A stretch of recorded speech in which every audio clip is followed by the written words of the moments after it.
How's it going, everyone? It's Chris with Quaternity of Dice, and we are here for our third episode of our Pathfinder campaign we're calling Tales of Engliria. It will get a sub-name if the group gets a name, but we'll go into that later. But first and foremost, as I said, I'm Chris, and I'm your Game Master, or GM, for this game. Popcorn Brent. My name is Brent. I'm playing Zavi Advani, rogue, Venara rogue, and yeah, let's have some fun. Who's next? You forgot to say popcorn, but I'll say popcorn. Popcorn Jalen. That's me. My name is Jalen, also go by Jay, and I'll be playing as Orion Thane, the half-orc with shield and sword in hand, and so far I'm ready to play. Popcorn Abby. Hey, I'm Abby, and I'm playing Kai Visvagen, our chameleon gnome bard, and I'm ready to do this tonight. Perfect. So as I said, everyone, we are playing Pathfinder. Specifically, we are playing Pathfinder 2nd Edition using mostly the remastered rules. Pathfinder is a fantasy role-playing game where the players play as fantasy trophy characters such as fighter, wizard, bard, and then they roll dice to make decisions if the rules call for it. As Game Master, it's my job to keep the game flowing and keep the rules and where they're supposed to be. We are playing in a homebrew world called Engliria, and you'll see more of that as time goes on. I do have a video series from us about that. But first and foremost, for most of us here, this is some of our first, couple of sessions playing this game. So if we do make any mistakes, and you know the rules as a Pathfinder player yourself, bear with us. We're trying our hardest, trying to make sure we understand the rules as best as possible. But if we mess up, and we'll fix it whenever we notice it. If you do catch a mess up, please tell us in the comments. We'd love to know. Secondly, Abby, you want to talk about some social media stuff? Sure. Please make sure to follow us on our social medias, X, Facebook, TikTok. Our links are down in the description. We look forward to engaging with you on all of our platforms. And Jay, you want to remind everyone what to do before we get started? That's right. Like, comment, and subscribe. And enjoy the show. All right. Nothing more to talk about. We'll have other announcements as we get, further along, but let's go ahead and get into the game.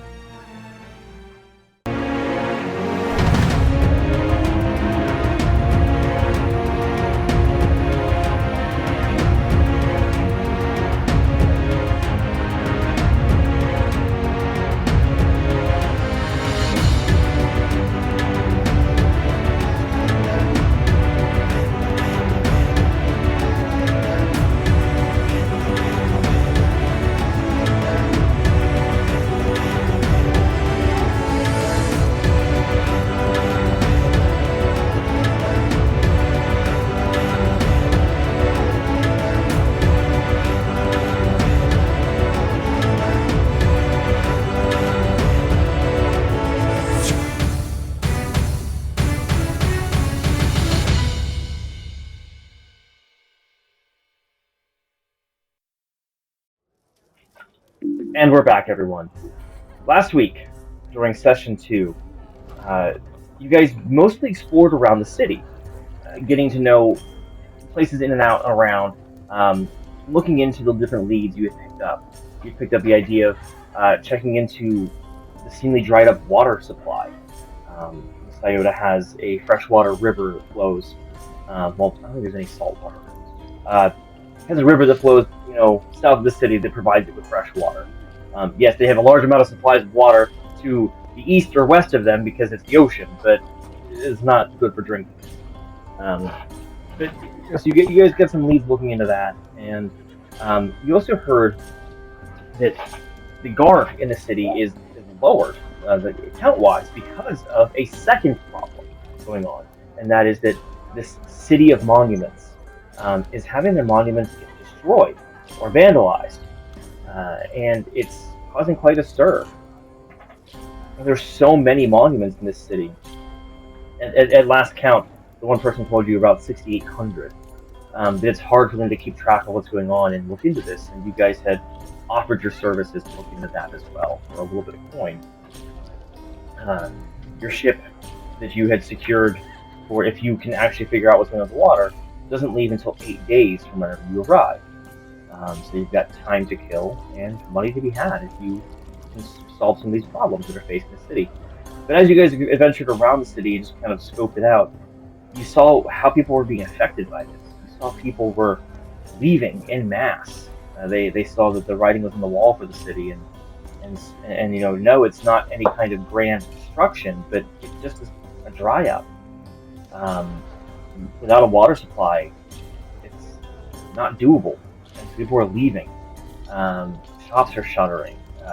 Families are disappearing, and you guys saw the remnants of that. You saw what you didn't see. Kids playing in the streets. You didn't see hustle and bustle. You saw houses emptied and obviously, as I said, buildings and businesses shuttered. And then you guys also saw some remnants of the vandalism. A couple of different pieces you came across had been vandalized. Some had just been broken a little bit. Some had been scratched out. Some had been painted on. And you're able to take note of a little bit of what they were. But beyond that, you got lodging for yourselves. And you got some supplies given to you by the town's quartermaster, well, interim quartermaster. As she said, it's not actually her job, so she's just filling in. At your lodging, it's nice accommodation, but from the woman running the lodge, you found out a bit more secret. You found out that someone had come back from some of the expeditions looking into the water source problem. The law master had told you no one had returned, but the person who runs the inn, had told you that one person had returned, and they were kind of crazy. And so that's weird. Beyond that, you guys also saw a very eccentric shop owner who runs a general store for adventurers, but is kind of kind of dumb and doesn't quite know what she has in stock and what it's for, and embellishes stories about being an adventurer herself, but she is definitely not. That evening, you guys stayed in the inn. Kaya did perform with aid from Orion, and you guys made a little bit of money. You did a very successful performance. Made some coin for yourselves, and stayed the night. And then we left off at a mysterious knocking on your front door.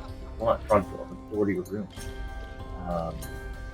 So we begin as you guys hear that knocking outside of your door of the inn. I'm sure it either wakes you guys up, or if it doesn't immediately wake you up, the early morning is broken by this happenstance. What do you guys want to do? I make myself look really disheveled, like I have been turning in the sheets, and I answer the door. Like, hello. Okay. The two of you, are you visible? Are you awake? Are you still in bed? What's the deal? Also, remember, this place had 2 beds, and then they had given you guys like a throw mattress to throw in the middle between the 2 beds, for if you didn't all want to share. So what was that, Brent? I just went right back over, like, nope, too early for this. Orion, what do you do? Orion's kind of alright up and about. He's unfortunately a morning person, just because of the fact that life on the road, you have to get up at a nose moment. So he's already set up, dressed, and he's just like, oh, I'm just taking the apple, while the other 2 are just like, no, not about this. Okay, so you're up and about. Zavi is pretending to try to be back asleep, and Kaya has opened the door, disheveled. And you open the door to the midsection of a person standing in guard armor, and looking up at them, you can see they are an elf. They are a male elf, and they look in and around, and then down and say, "Oh, my apologies. I have been sent from Hana to give you all a notice. Are you the three? And he sees the lump of Zavi, three, that are looking into monuments. Oh yes, of course. Well, I see that the three of you are quite close.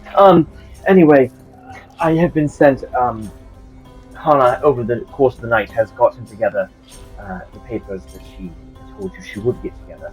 And he reaches into a satchel on his side and pulls out this stack of loose leaf parchments and a couple scrolls. And he says, this is a copy of what we could find. We had found our court mage had been able to make a copy of all of our things for us. And so, if you lose one or get one ripped, don't be afraid, don't be alarmed. It's not a problem. But you will find on there a list of every monument and where they are in the city, and the title of them. A grand description hasn't been given for most. Only a few very notable ones have a description, so we weren't able to pull that off. But at least you can have the name and the location, and any that are circled are the ones that have been damaged in some way. But it's also of note that some of these might have been damaged before this started, and we just didn't realize, or I don't know. So the data might be skewed. I don't know.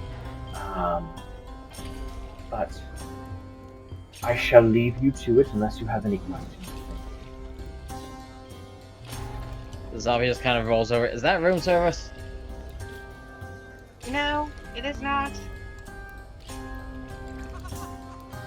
I tell him thank you and tell him my thanks to Hana Ogawa for getting us this information in Elvish. Okay. He looks at you and gives this pound below the breastplate, above the breastplate, and then does like an upward kind of motion. And that is a sign of respect among elves. And he takes his leave and walks away, and you guys can hear him shuffling down the hall in his armor. And then eventually it disappears. And he didn't touch your door. I'm guessing you still have it open as he walks away, or you can whatever you want to do. But you have those things available. What's that? I said I would have kicked that thing shut as soon as he gave me the things and Orion said anything to him. I probably went cha-cha. So it slammed in his face. And then I would have been like, do you think that made him uncomfortable? Because that was really the goal of that. No. As you We were all very friendly. a few seconds after you asked that, you hear yes, distantly down the hall. After you ask, that made him uncomfortable.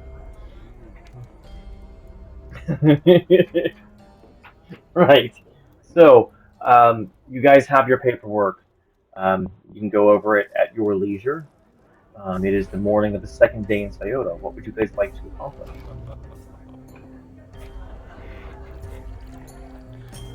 Well, we got our supplies. We already know where we're heading.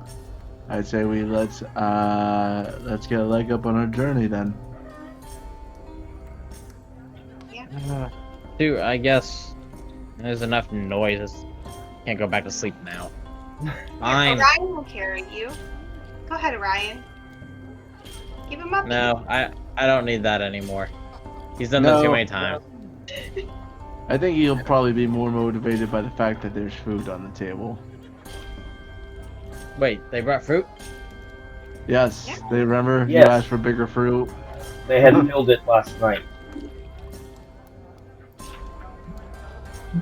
And Zavi is up and eating now.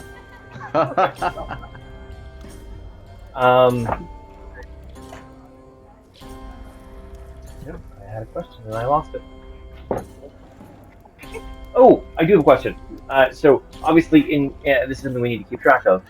In the comfort of your own room, I'm assuming that you guys had taken off your armor to sleep in like regular common clothing, correct?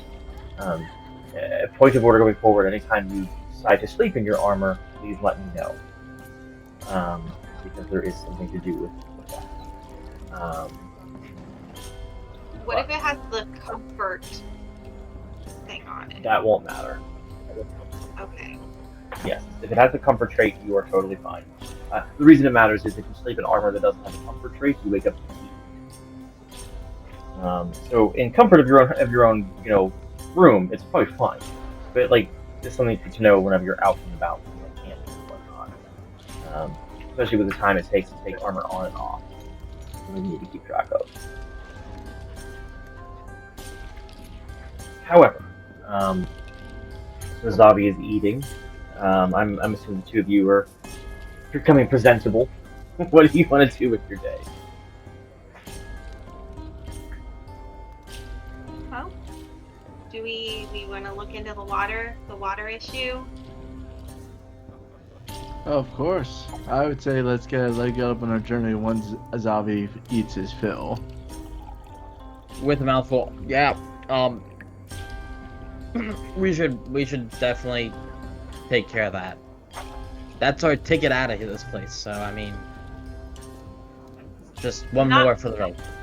Not to mention, if we fix the water, that's pretty impressive for, ladies or gentlemen or Jillian, maybe. Impressive. I mean, they'd be happy. I mean, she seemed pretty impressed as it was.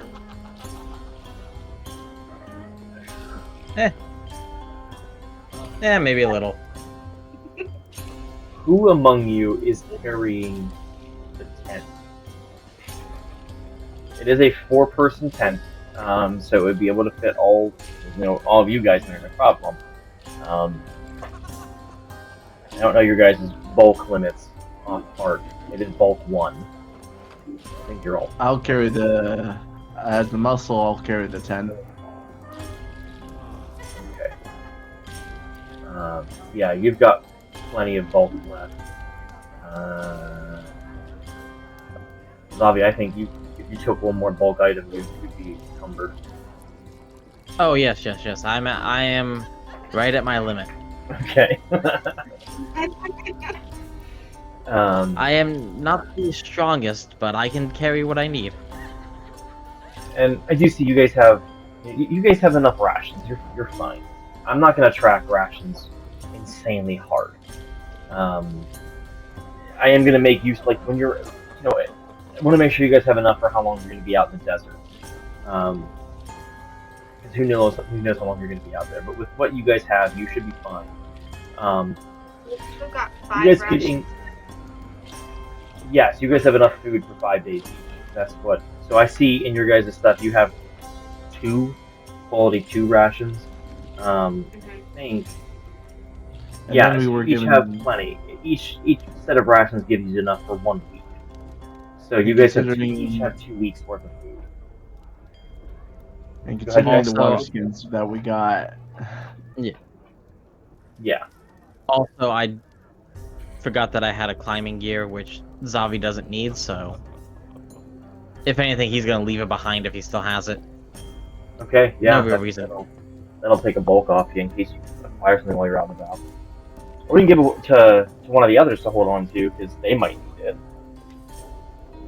I will give it to one of you guys, otherwise it is gonna sit in the room and I'm gonna leave it here. It's my save point drop box. I'll take the climbing gear. Now, you guys got an extra water skin filled from the quartermaster. Did you guys each add that into your inventory, 1 each? I see that you already each have 1. I just added it.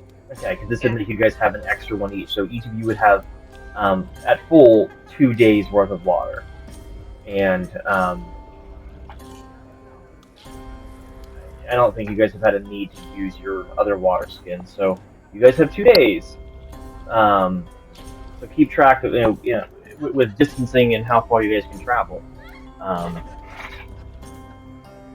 there is one thing I want to point out to you guys about the desert. The desert isn't inherently dangerous. Environmental conditions are something that you need to keep track of.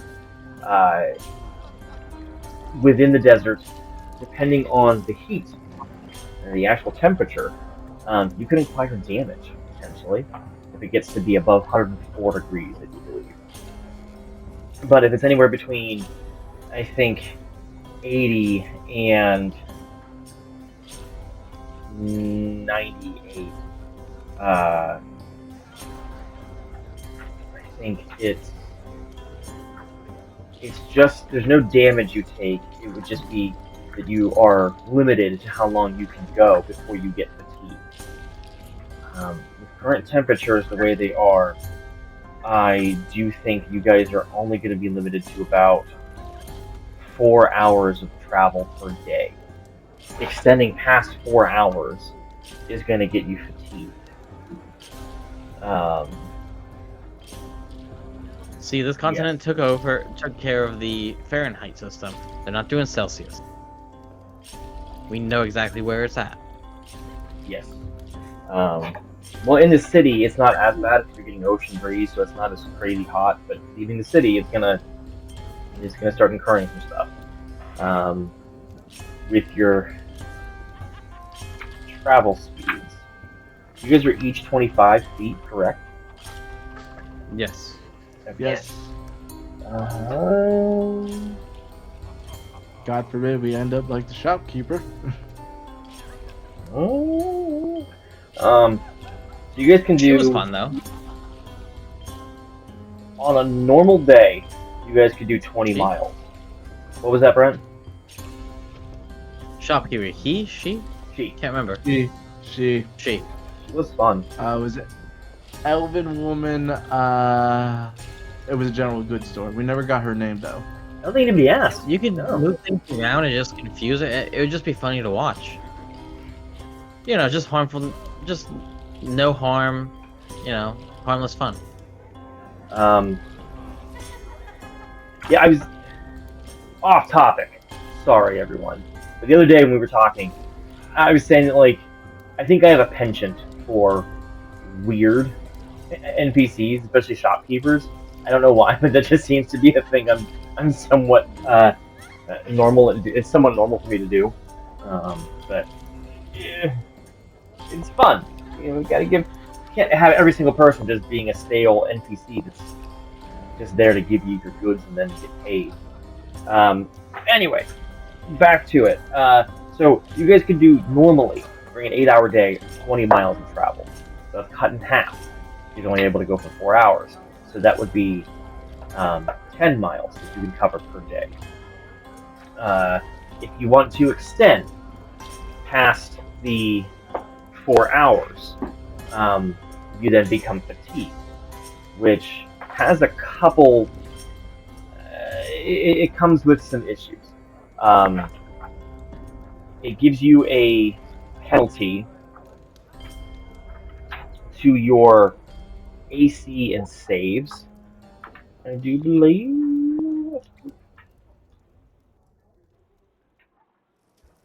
Yes, you get a -1 penalty to AC and all saving throws, and then you can't use specific exploration activities like follow the expert and decent stealthing and things of that nature.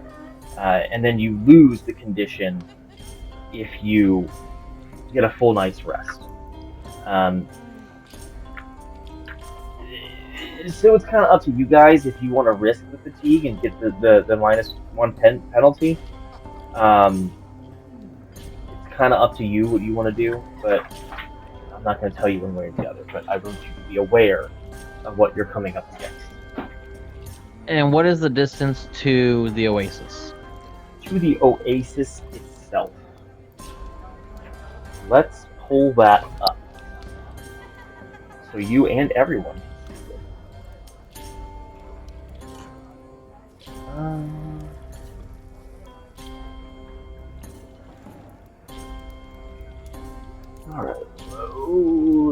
maps.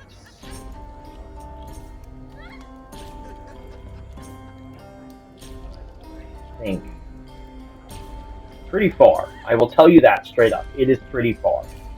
As soon as this The main loads, reason I'll- why is because we have 7 more days. It means we need to get there, figure it out, and get back in under 7 days. It's a 4-day journey back from back and forth to where we're heading. So, 2 there, 2 back. 20 miles? Yeah, but didn't you reconfigure the map a little? Yeah, let me pull this up so I can show you guys. Finally loaded.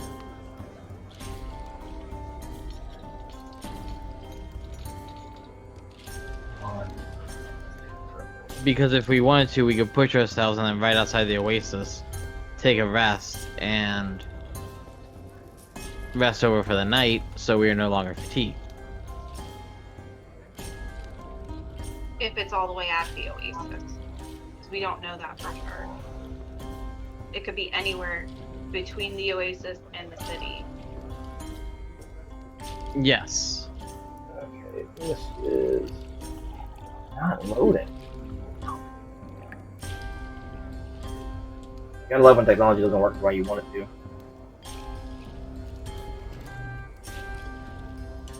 It is Technology is great when it works. yeah, great when it works.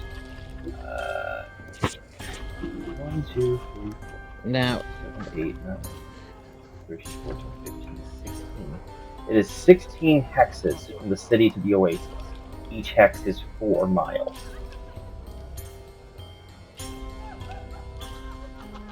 So 16 times 64 miles. you can do. So we'll never get there and back in 7 days if we have to go all the way to the oasis. Yeah, but We're never gonna make that shift. But here's the thing: we only have to find out where the water's not getting to the city. Yes, but if it is all the way at the oasis, then we're never making it back to the ship.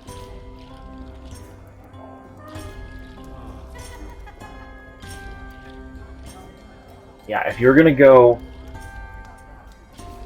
and try not to be fatigued, We get even there on the then- 7th day. yes, it would take you a little over the full time to get there. Alright.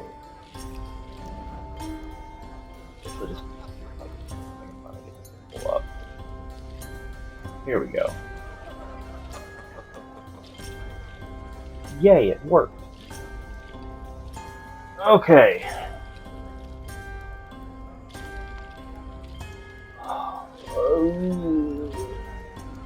No.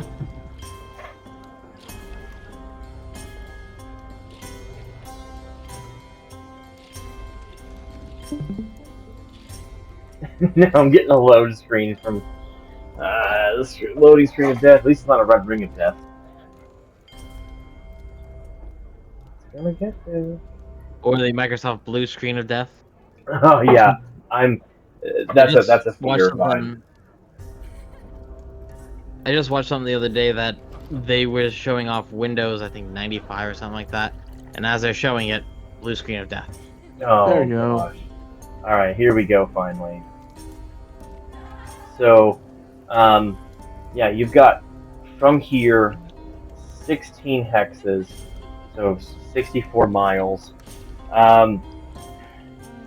Even at 20 miles per day, if your intention is to go all the way to that oasis, you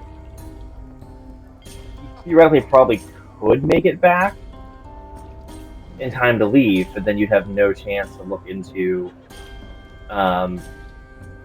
the monuments. However, I'm going to say that's assuming you want to go all the way there, or that you have to go all the way there. That's what I mean. We gotta figure out where it's getting blocked at. Yes. So it could be actually at the halfway point, and if it's at the halfway point where that cactus is right there, And isn't Orion's family member or a contact at the Oasis? Yes, my father told me the contact is find a Lady of the Oasis, which I'm guessing is in the city of Oasis. Yeah, this city right here is called Ladies Oasis because it's on the Oasis, and because there is a large statue of an unidentified woman who's claimed as a goddess, but they don't. Scholars don't know if that's actually what it is. Um, but yes, that is he did, as you said, with Bruna at this location.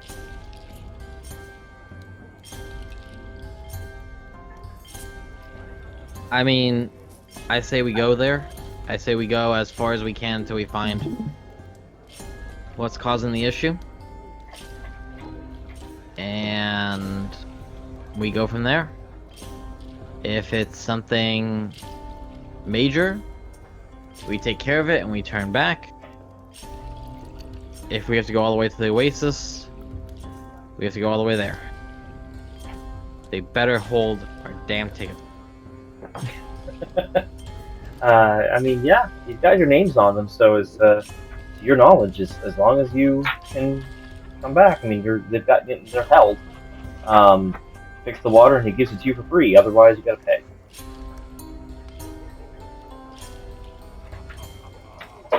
Right. So, you guys have your supplies. I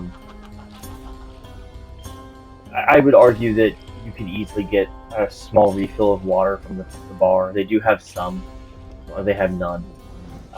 They have been getting shipments in, and taverns and restaurants have been second on the list of who gets the water. Top has obviously been the military and the government. But, so you guys have that available. Are you setting out? Anything you want to accomplish before you set out of town? I'm gonna take some of the fruit that was there with me, Yeah. because that can be an alternate water source as well temporarily. Absolutely.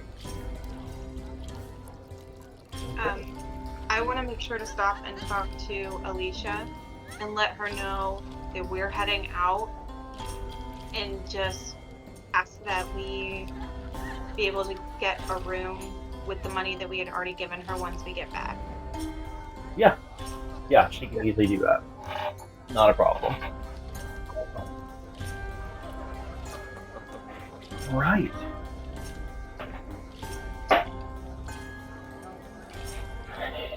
So,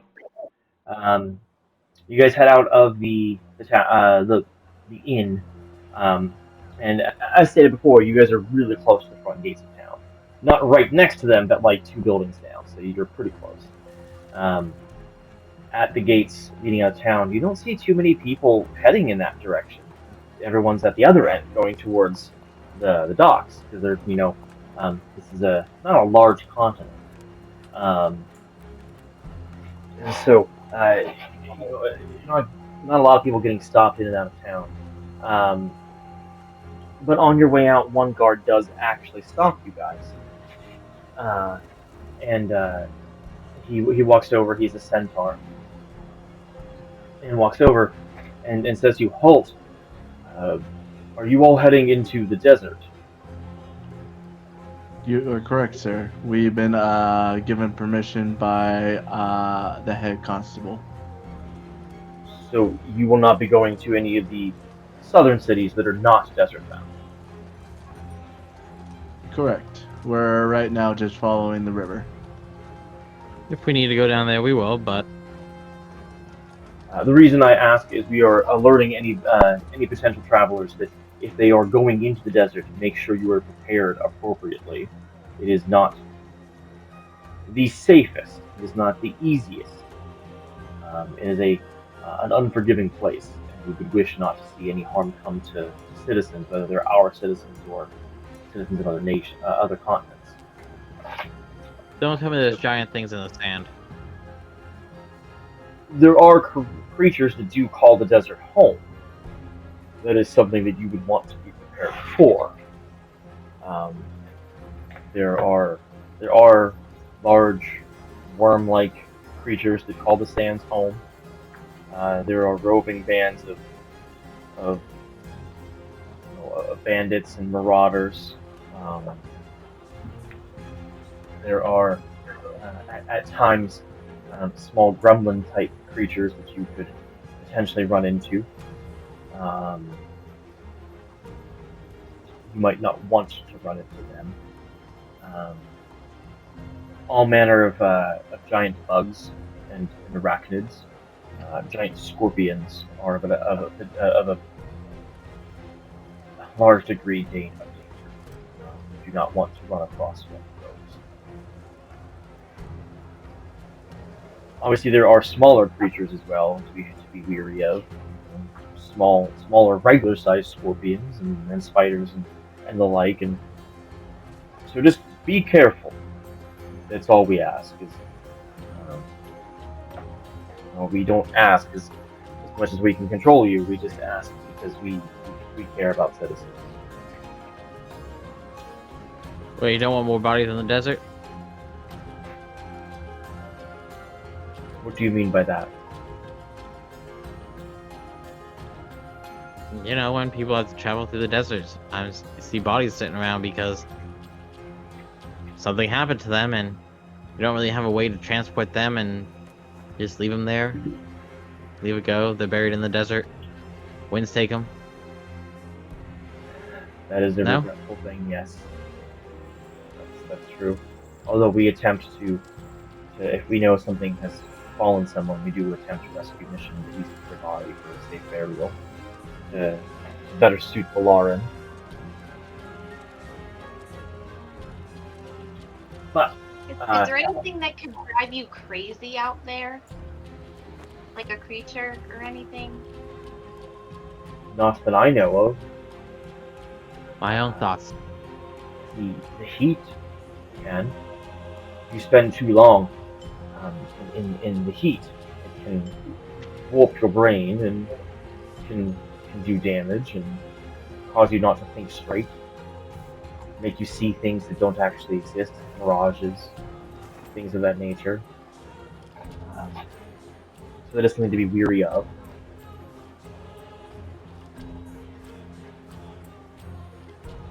But beyond that, again, not much that I can say. It's just I wish you well and please be safe.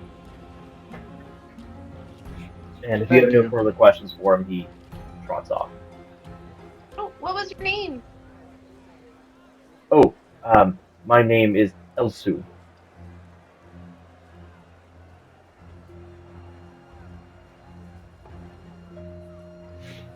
Elsu at City. And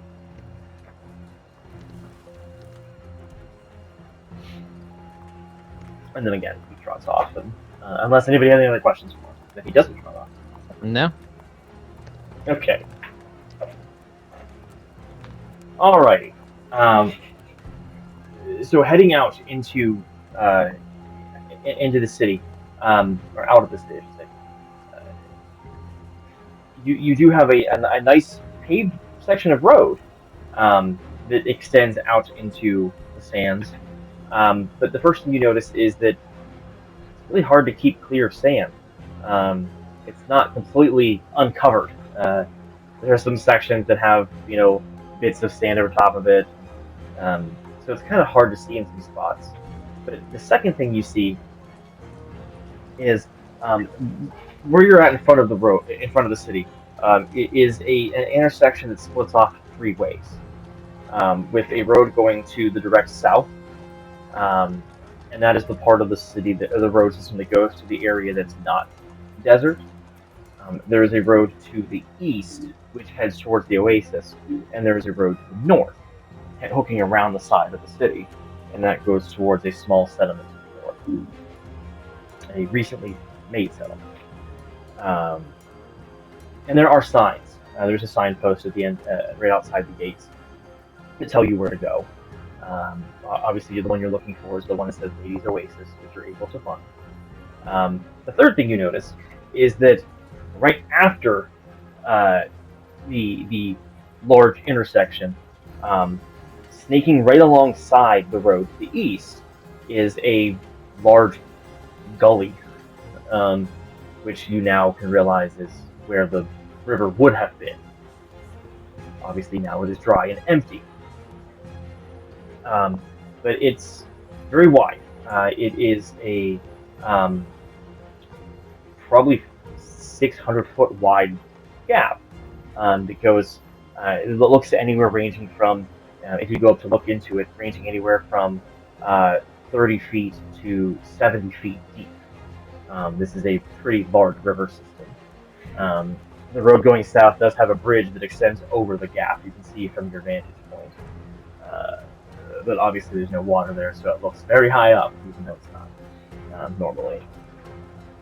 But what's most interesting is that people said that the river fully dried only a few days ago, or fully stopped. But some folks had said there's like small pools of water, and those are gone at this point. It's bone dry in this area. You can hear a little bit of backwash from the ocean making its way up the delta at the end, like at the mouth, but not enough to refeed or anything like that. But as you can tell, the road does snake alongside the river for a good portion. So following the road is following the river. Now there are some parts, as you saw from the map, that it doesn't exactly line up. So you have to make a decision whether you want to stick to the road or stick to the banks of the dry riverbed. It's up to you how you want to handle it. But before you set off on the road, any final words or not final words? Any words for the city? Dun, dun, dun. Final word, of course. None. But Orion will use his shield as part of shade. That way, he has not the sun reflecting right on top of him. Okay, yeah, that's fine. It's gonna get hot. Oh, is it a metal shield that you have? For the type of shield I have, it It's gonna get hot. is. Let me see. Steel shield. Yeah, it's gonna collect heat and get pretty hot. Do you ever get in the car and like touch the seatbelt? We can cook on it. There you go. That's perfect. You can put some eggs on there and stuff. I'm sure you have like a cloak or something you can put over top of it, so it's not directly hitting the metal. You can do that if you want. Yeah. So yeah, that helped a little bit.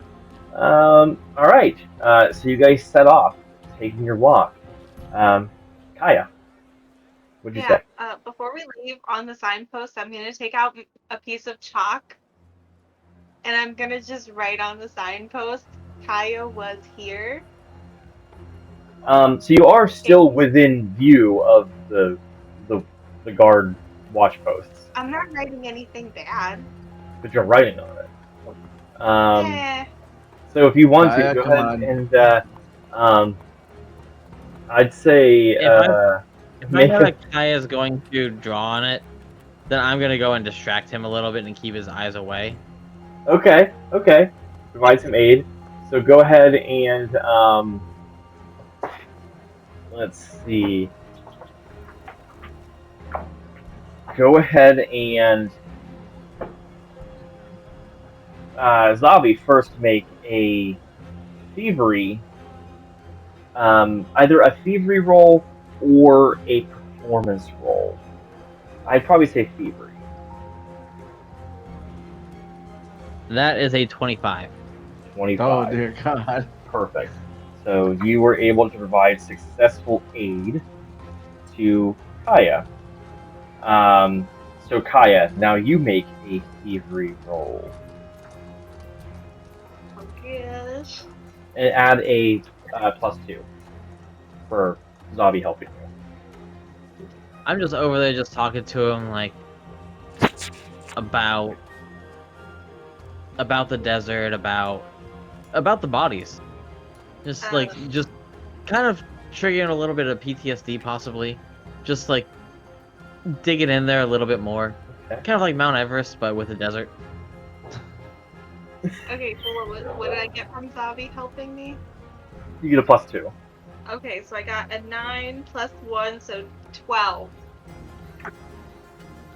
12 total. Um, okay. I was looking for a 15. Of course. So the guard does eventually look around your shoulder and say, "Hey, what are you drawing?" Hey, no, we are not doing that here.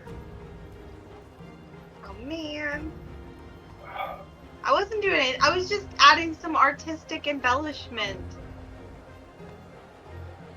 Doesn't look like you marked off anything on the sign. Well, no, I wouldn't do that. I'm not Just going to screw go. people over. Just go.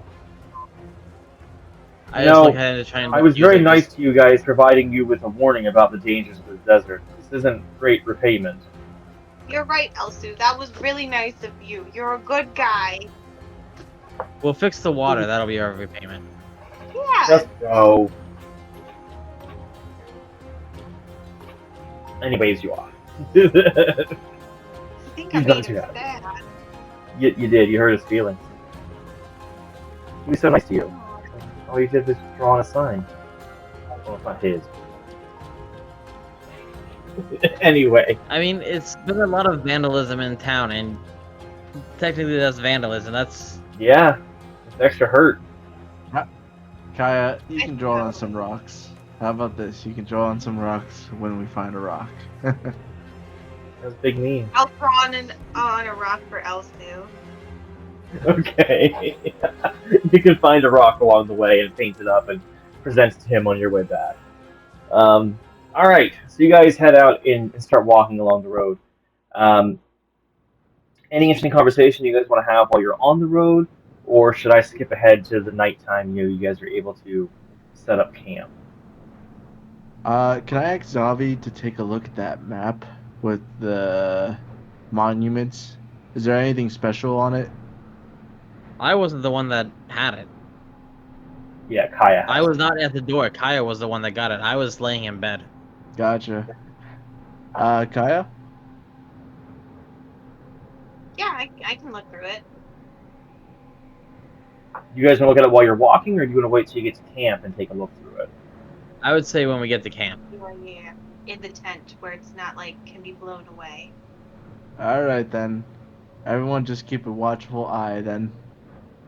Okay. So, Um, Ryan, have you ever heard your dad talk about this Bruna lady before? Not really. The only things he's told me are small things about the homeland. And considering what he's talked about Uganda, I was surprised we saw that word on that statue.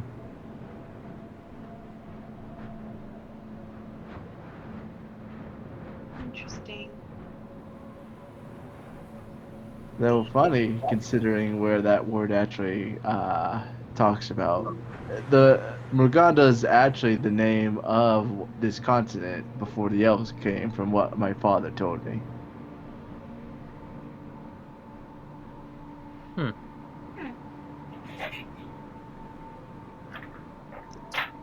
So, why do you think he wants you to go talk to her? Possibly might be an old friend. Considering he came from here, I wouldn't surprise if he had family roots. Maybe it's a distant cousin, or maybe it was a battle-born friend, or I don't know. But he only mentions the stories about our land, nothing more than just people. The only time he ever talked about anyone was when he talked about mom.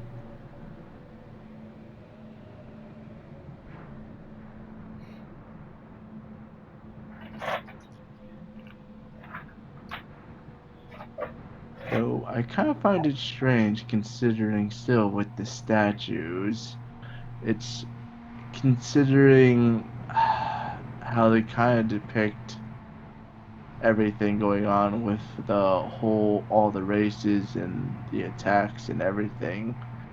Just doesn't make sense to me.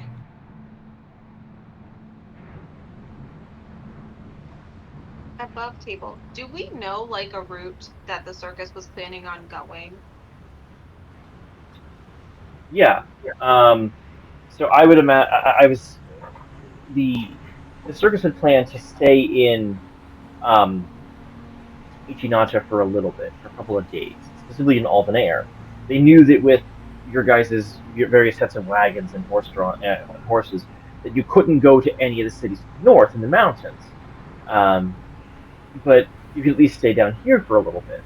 And it was kind of established, hey, if we stay down here but put out word that we're here, people from the cities can come to us. So it was kind of decided that they would kind of sit there for maybe a month, see if anyone would come down. And then their next move was to go right where you guys came from, to go down to Syota. That's next. Um, get a boat ride there, and then travel around this continent next. And then after they've gone a circuit of this continent, to go down to Makita, and then after Makita, which would have been a pretty long, it's not a kind of a bigger sized continent, was to go back over to the other side, the eastern half of Engliria. But yeah, so their plan was to stay in Ichinatra for a while. So Orion, if I have a bunch of writing supplies. So if you ever want to leave a note somewhere for your dad for when they come through or where they're going, you can always borrow some supplies. Thank you. But shouldn't we be careful considering what's happening with the circus? I don't know. Considering what possibly could be happening with my father. Though, if he already knew about what was happening with the ringmaster, I can only imagine how he kept his head above water at this time, all through all these years. Oh, is there a language you share that other people don't speak at the circus? Hmm? That would Just be strange. Orcish. Yeah, there are There's no other actually, orcs in the circus. Sorry, Jay. but I would say Orcish. That's the only language I would say, considering what my father told me. The only other person that could have possibly picked it up was my mom, but most likely more or less curse words of when my dad got drunk from time to time and just told stories. I mean, if you want to talk to him, that would be a way, a secret way. True enough. But thank you. And also thank you for teaching me some of your language too. It helps out in the long term. Yeah, I'm always here to help. Like the sign. Hey, you know, sometimes you just gotta do things for yourself sometimes too, though, and not just for everyone else. The little joys in life. Touche.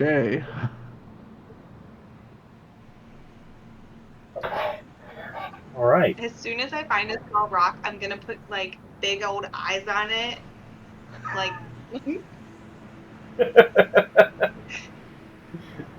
Okay. yeah, Perfect. and Googly that's what I'm gonna eyes. give to Elsu when we see him. Okay. You got a Hmm. little gift for him. Yeah. Um, cool. Perfect. Right. So as you guys journey through along the road, um, what you're seeing is uh, obviously you guys know what a desert looks like. It's tons of sand. There's dunes. This is more Saharan desert and less, um, Death Valley desert in America. This is dunes and sand, not crags and rocks and stuff. Um, you do see some small evidence of life here and there. You see some tracks of like what look like sidewinder snakes and and some carcasses of things that had been killed and left to bleach out in the sun. Bright white bones here and there. Occasionally you'll see some vultures flying in the air. Uh, but the most interesting thing to notice about your guys' walk is you're next to the river. Um, Close to the road, between the road and the river, you can see evidence that there was vegetation. a source of fresh water would help provide a little bit of vegetation riverside. If you've ever seen the Nile, yes, it is a desert river, but it does have vegetation near it, and that's actually why people go to rivers and build civilizations because it's fertile land. And you guys can see evidence of that both on the side you're on and across. Um, but it looks like it's been dead, and it doesn't just look like it died like recently. It looks like this stuff has been petrified and dead for a while. Um, and it's weird to have that be a thing when it's only dried up within the last month. So it's definitely strange. Um, Another thing that hits you is smell. It does smell pretty bad. Uh, there were a few, fish and aquatic species that called the water its home, and with water receding, some didn't quite make it out, further to like going towards either back upstream or downstream towards the ocean. Um, and so there's tons of dead fish and stuff that's been left out to rot. And it's not the greatest smell in the air. But as you guys trek further and further away, the smell of the salt air begins to lessen and lessen until finally, near the end of your day, it's pretty much entirely gone. Um, it definitely is fairly warm outside. Uh, Not hot enough that you guys take any damage from the environmental effect here, but definitely warm. Definitely much hotter than you probably would like. Um, which is especially odd too, coming from a few days ago, 5 days ago, 6 days ago, you were in one of the coldest regions in the Republic. Um, but as the sun begins to after your four, actually not even sunset, before you're at the end of your 4 hours, um, you kind of get that notion you're starting to feel tired, like it's physically tiring. Being out in this heat, you expend a lot more energy. Yes, you guys do have your rations to keep up, and you have some water available, but it's hard work going at this. And I would say it's entirely plausible that if you skimped yourself on water, you could do half rationing for yourself and make your water skins last 4 days instead of two, if you wanted to. I would say that's entirely plausible. Um, but at the end of your 4 hours, the decision comes: do you want to push yourselves to go a little further, and you will get fatigued until you sleep, or do you want to call it for your trek now, set up camp and wait for the night before going in the morning? How far along of the riverbank are we? So you made it 10 miles up. 10 miles up. The only evidence that we've seen is so far vegetation, but it's petrified. It gave off a weird smell. Did it seem like suspicious in any magical or any natural way that something's messing with it? Make a nature roll.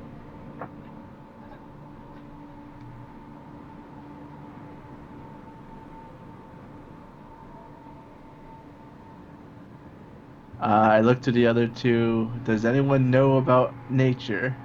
I have a +1. I got +0. Oh, well, roll's All yours. right. You're the one that asked the question. Oh no. Oh wait, guidance. Guidance. I cast guidance on him. Thank you. What It's do a I get? +1. A +1 to the skill check. Yeah. Nice. That's gonna be a 16 plus 1, 17. Perfect. That's pretty good, actually. I was only looking for a 13 on this one. Um, so, beyond the fact that this is, it's not normal to see this effect happen on plant life this quickly, um, you can get a vague sense that it looks like not only was it killed by having no water source, but it looks like vitality was literally sucked away from it. It looks like it was pulled too fast out of it, and that's why it's dried to a husk, um, and not just withered. So this does Hmm. seem sort of potentially magical in nature. Once I kind of deduce it's magic, I look at Kaya and ask Kaya, I think we need a magical touch here. Can I try to figure out what kind of magic it is? Um, what do you have? Um, let's see. Let me check something real quick. Okay.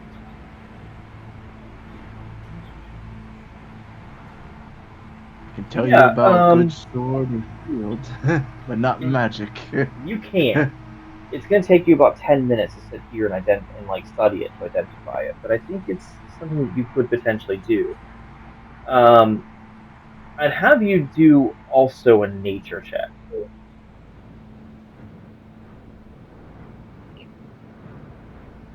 I'm gonna cast guidance on myself. Okay. Do remember that when you cast guidance on people, It lasts. I have to do it for another hour. yes, they are immune for it for 1 hour. Yeah. Okay. Oh, gosh, dang it, that's awful. All right, so 4 plus 1 is 6. So a 6. Um, Yeah. yeah. I was looking for much higher than that. I was looking for 16. Um, I was Also, gonna say I could have critical still looked failure. at it, but I don't think I would have.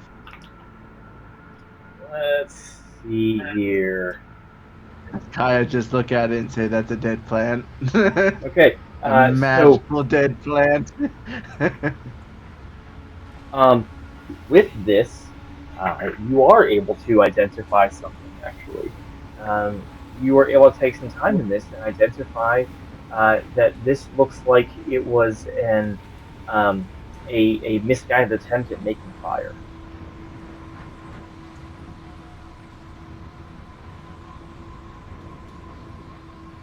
Making fire. A misguided attempt at making fire. So someone set up camp here, or tried to. That's what makes sense to me. Has this been for like a stretch of like a wide stretch You can see of it all the the way. thing? You can see it everywhere. The So like entire way you not guys have Oh, been traveling. so something burned this. Maybe. interesting. So it's something with fire. I'm pretty sure none of these. Wow, I don't know what gremlin creatures are, but I don't think giant bugs or giant scorpions or worms have fire. So we can cross those off the list of things that are causing this. Question. Would I be able to? How can I put this? Yeah, never mind. I lost my train of thought. Yeah, it's not gonna. Everything I was thinking wasn't gonna work. The math thing is not mathing. The math thing is mathing, but the common sense is throwing the math out the window. Okay. It's like the engineer versus the person implementing it. The engineer says this will work. The person implementing it says no, it will not. Yes, it will. No, it physically will not. Oh, And we I see have a this story about whole. that that I will tell you guys eventually, but it's But anyway, so yes, you guys were able to see this. Now, question remains: are you planning to make rest and make camp, or do you want to push yourselves and go another 10 miles? I'm thinking the first night we try and push ourselves. That's just me. I wouldn't mind trying to at least get a little bit farther. That way we can at least maybe take a couple more guesses at what's happening. Especially if this is happening across the vegetation of the riverbank. If it's fire, could someone try to lit the vegetation, or maybe someone did something? If it's a spell and it's magical in origin, did someone just cast a spell on the riverbank? Or it's just Or freaking hot out here. can I use my sword and stab the dead flower? Yeah, you could find a random plant and go ahead and give it a stab. I stab it. Okay. Once you do, it collapses into like ash and dust. Like it, not just withers, but like collapses. Well, Okay, forest fire in a desert. okay, so my train of thought was that maybe it was kind of like a sponge plant that somehow absorbed it, or maybe somebody did something with it to make it grow rapid fire, sunlight, plants.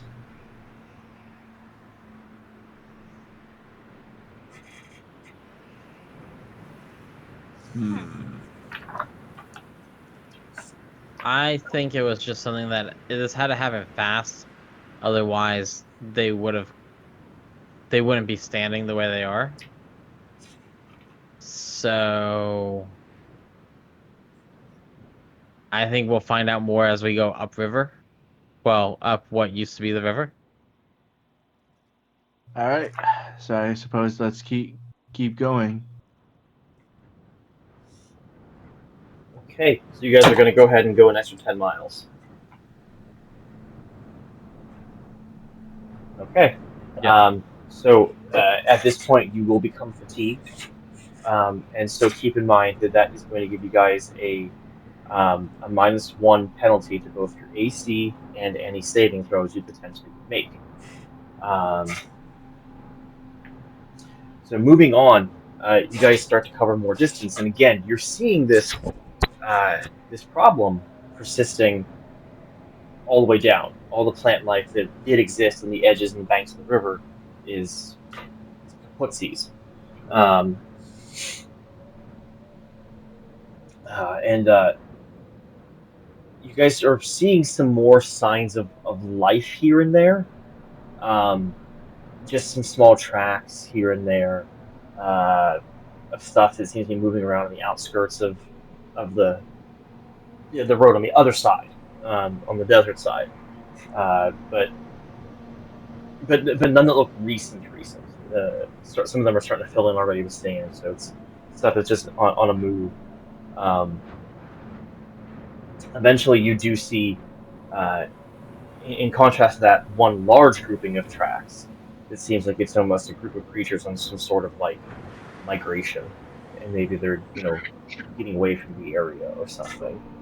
Um, but all in all, your further 10-mile walk is mostly uneventful, um, unless you guys have anything specific you wanted to talk about.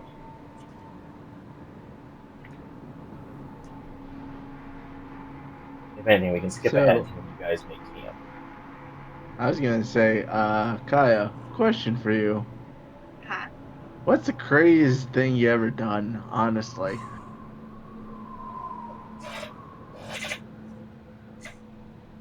Wait. Okay. So we're friends, and we're in some trouble together. So I can tell you, um, I used to work with a,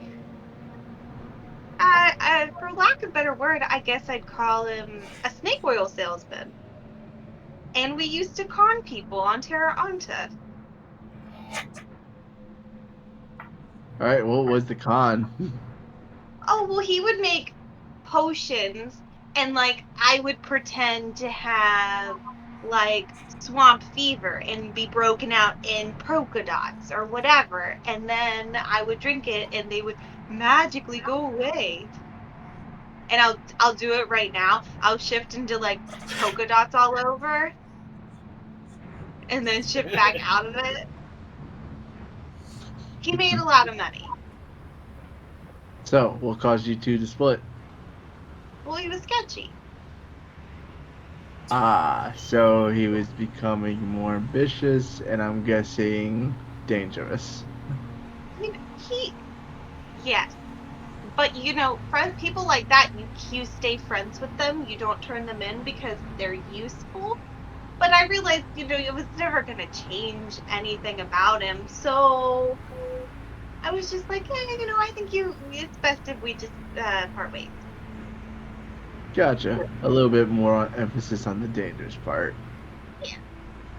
May have told him where there were other chameleon gnomes that he might employ, but like that was it. Interesting. So if we come across a gnome with polka dots, be skeptical, especially if there's a magic cure Yeah. or something of that nature. Okay. Well, and if there's a guy named Octavius around, Punch him just in the face. Gotcha. no, because he's useful. He's got Oh. useful. So So swindle him out of his money. Gotcha. Zabi, you're not no. We need to be friends with people so that we We can can be friends with use him. He their just doesn't need to know information. I took the money. Sign a deal with him. We get the better half. He doesn't realize it until it's too late. Sorry. We just agreed to negotiating. I mean, he's very wily, I would say. And how he still lives in Terra Anta, I have no idea. But I mean, last I heard, he's okay, doing pretty good for himself. But I try to not have much dealings with him unless I need to. He's good for finding well, I would say rare medicinal ingredients, but not really because nothing he makes works. So, what's I it mean, called? he can make like minor potions, kind of. I mean, loosey goosey on the make and like usefulness of it. Gotcha. So, never buy a potion from a guy named Octavius. Yeah. I'll add that to the books. All right. Interesting. Anything else before you guys get set up for camp? Is it getting dark out? At this point, it would like you'd be able to see the sun setting slightly. Yeah.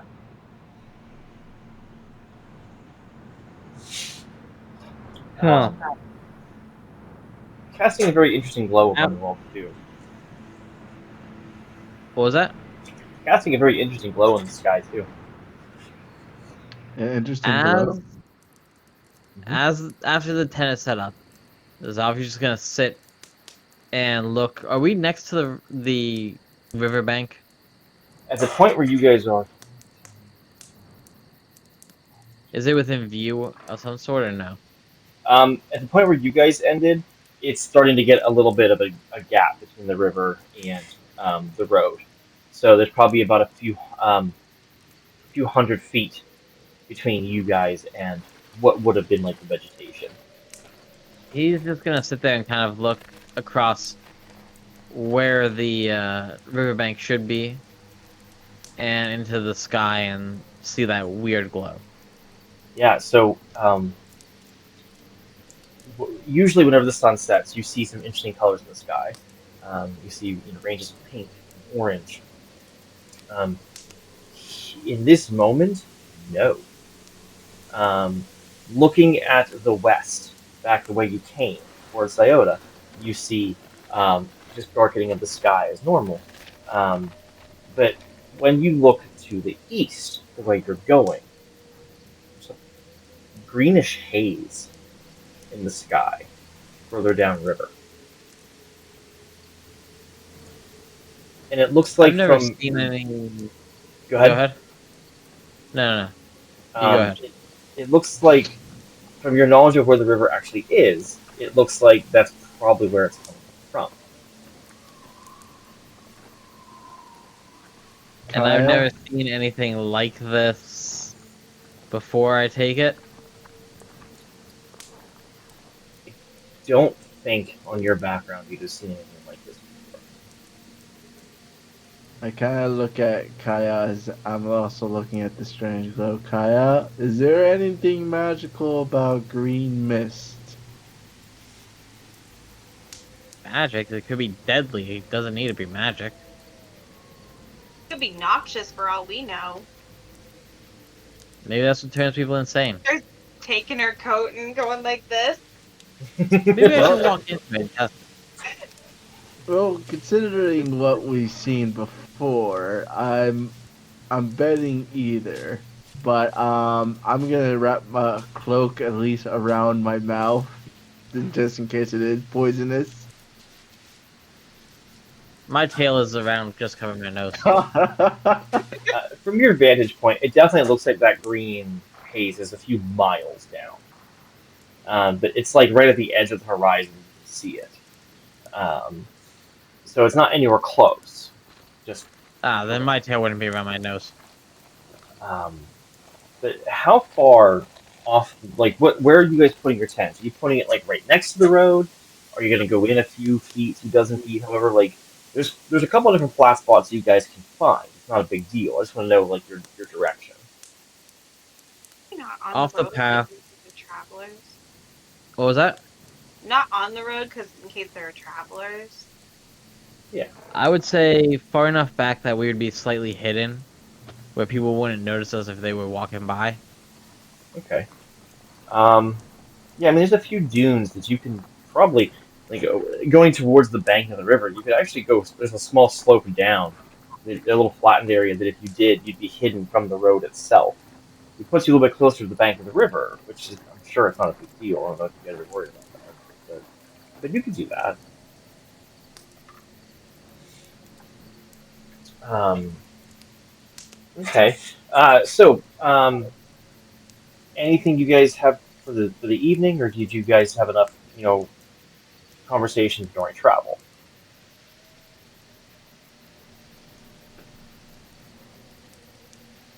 And I second got question.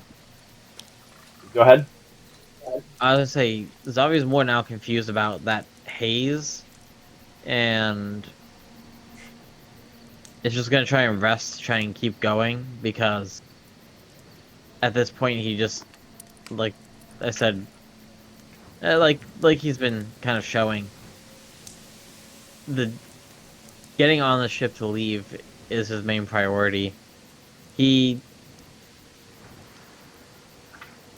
needs to really just try to get to where he's going and figure this out, but he's in a weird focus, like he's about to perform. Okay. Another question I have is you guys are obviously getting ready to go to bed for the evening. And you would start off next morning. You would have no fatigue anymore. Um, but are you guys going to have any kind of watch system throughout the night? I'll take first watch. Okay. I'll take final watch. And Kaya in the middle. Okay, you guys can do that. So if you guys are good, we can just skip ahead to during your watch. So as Orion, you're taking first watch. Oh, go ahead, Abby. Before I go to sleep, can I cast my Phantasmal Minion? Sure, Okay. absolutely. So your invisible minion is now. Was it visible or is it slightly visible? Um, let's make her invisible. Cool. What does your minion look like? I don't know, because when we did it in the playtest, it was just a floating dress. and I kind of just wanted to stay like that. So it's Let's just a keep it a dress. floating dress. All A right. floating bag in the wind. That works for me. Um, okay, so yeah, you have that available. Um, so as the night closes in, and the sky the sky darkens, you can see many stars out in the night sky.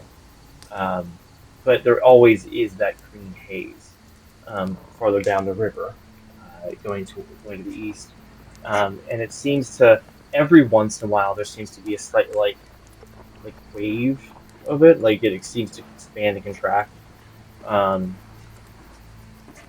but not like getting any bigger or anything like that. It seems to be like it's almost breathing, like it goes in and then pops right back out to where it was before, um, almost like it's pulsing. But it's not frequent. It's just every once in a while it pulses. Um, but do me a favor and just do a perception check for me.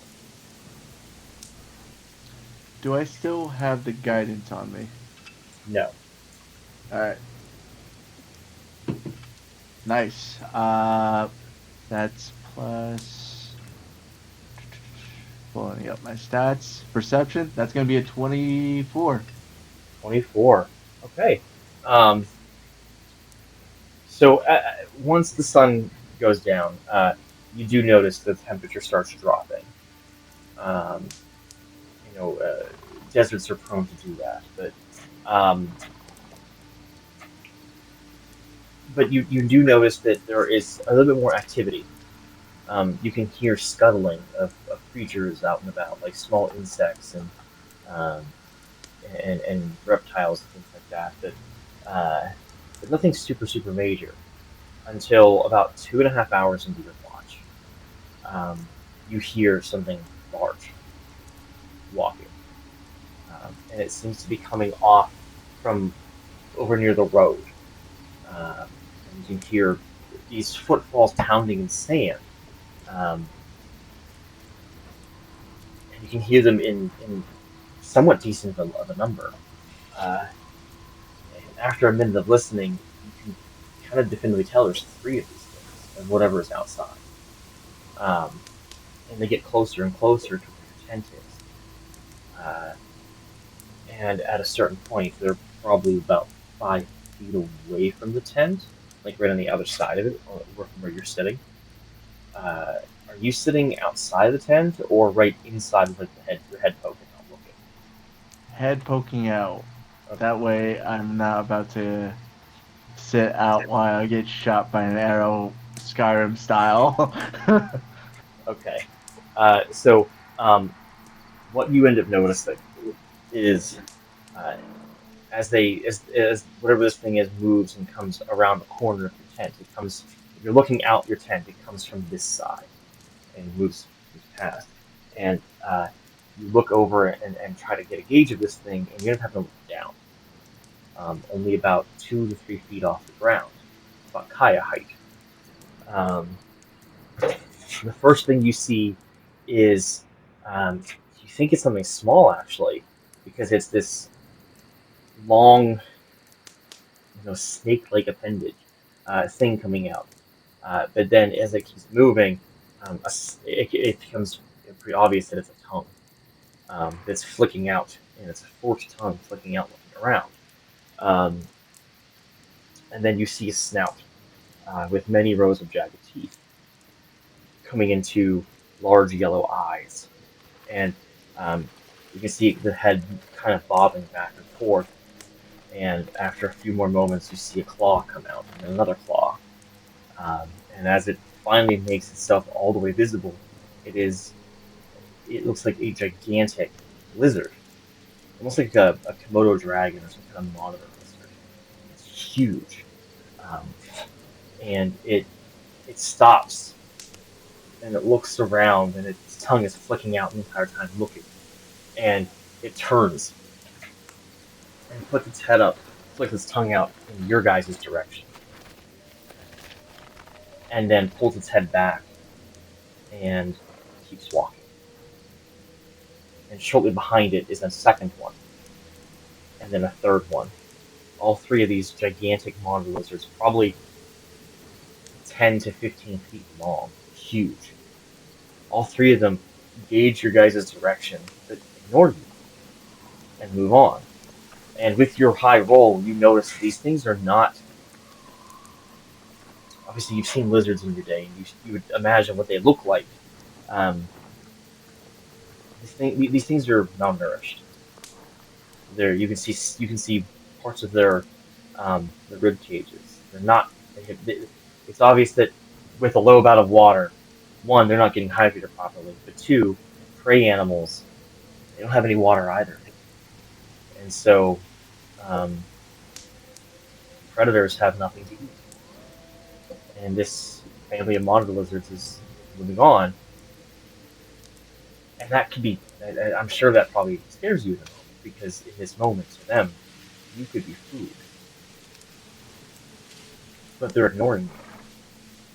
And you watch as they head down to the riverbed and scope around slightly, and kind of look in a little bit. You can see a good vantage point from where you guys are, um, and all three of them just kind of sit down and lay down on the ground, um, and don't move the rest of your night.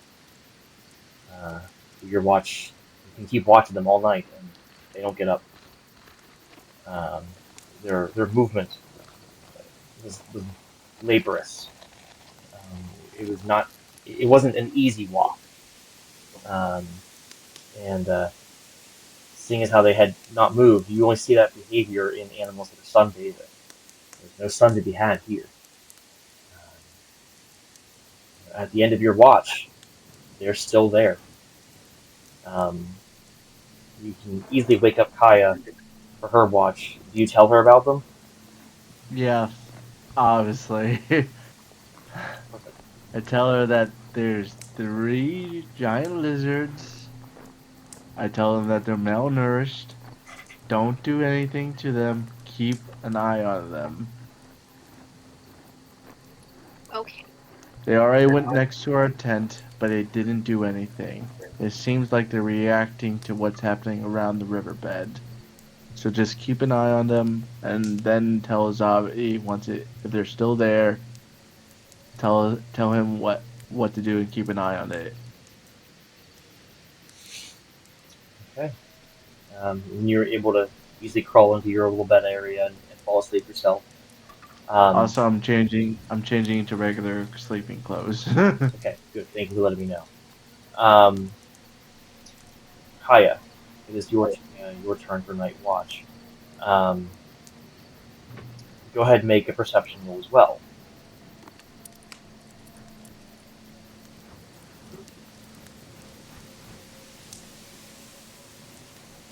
16 plus 6, 22. 22, perfect. Um, so during the course of your watch, you don't hear much of anything. Despite Orion hearing some things, you don't. Um, and he was able to point out where those three lizards were, and as you watch them, they never leave. They just stay where they are the entire time. Um, the stars are shining bright in the sky, and it's a nice, calm evening for you. Uh, besides near the end of your watch, a small meteor shower happens. Just maybe 6 or 7 shoot by, but like shooting stars, but you see them. Um, all heading towards the east.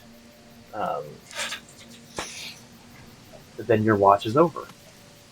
Um, and again, by the end, those lizards still have not moved. And you are able to wake up Zavi at this point. Um, so before you do that, anything else you would like to accomplish with your time at watch?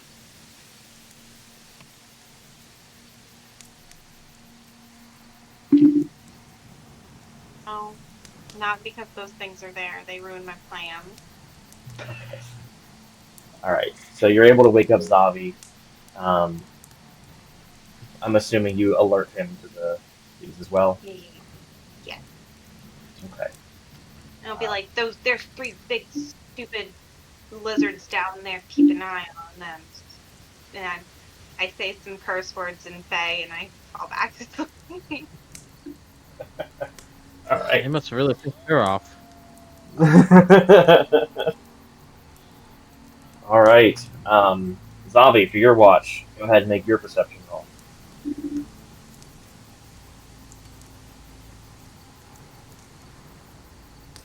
19. 19. Um, you and Kai, I should have made this a mention as well. You actually also saw the bubble of whatever that haze was. You saw it start to pulse as well. Not frequently, just every once in a while, like every hour or so, you'd see it puff in and then puff back out. Um, Zavi, you see the same thing. Um, you also, at one point, see something different in the haze. You see a flash of a different color green, like a firework went off or something. Just the one time, very shortly into your watch. Um, and then that's that. Um, Beyond that, you also see that the three lizards are still just hanging out down by the riverbed. Um, by the end of your watch, when it's time to wake the other two up and the sun has risen or started to rise, they're still all three just sitting down by the river.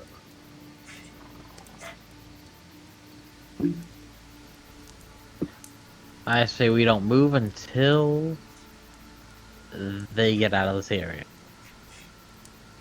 Unless you want to fight them, but I probably would not recommend it. Also, with us getting a full night's rest, we are no longer fatigued. Correct. I would not have slept in my armor. Just yeah. Um, so all of you are awake now. All three of you have been alerted to these lizards. Is your goal to wait to see until they walk on before leaving, before tearing down?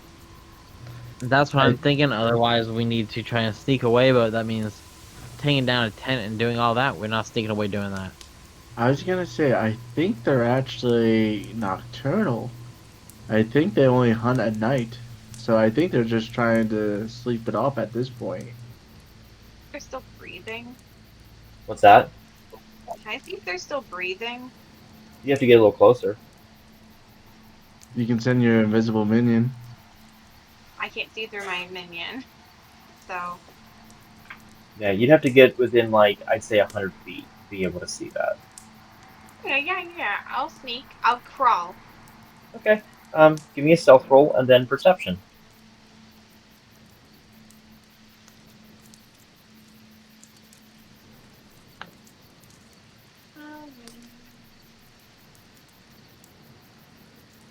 That is a 15, an 11 plus 4 stealth, so 15 stealth. And then perception, you said? Yep. Natural 20 plus 6, so 26 for perception.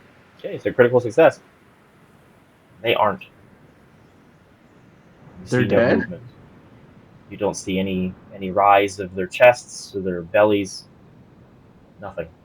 They are. They may be dead. They may not. You see one that has a tongue out, unmoving. They are They're laying. dead. Kai gets up and curses some more because she could have done her thing last night because they laid down and died. And I didn't. I come back to the camp cursing. In All right. Novit. Now, at least we know they're dead, so we can put away the camp. But what do you guys think about that mist? Was there anything weird that happened last night? Other than these guys dying randomly out here, no. I Well, think they die from starvation, kind of dehydration kind of deal.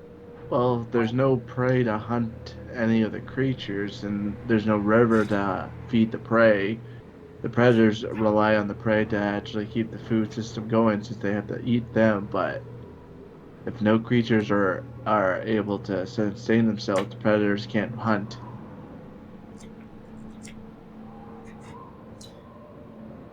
That's a good point.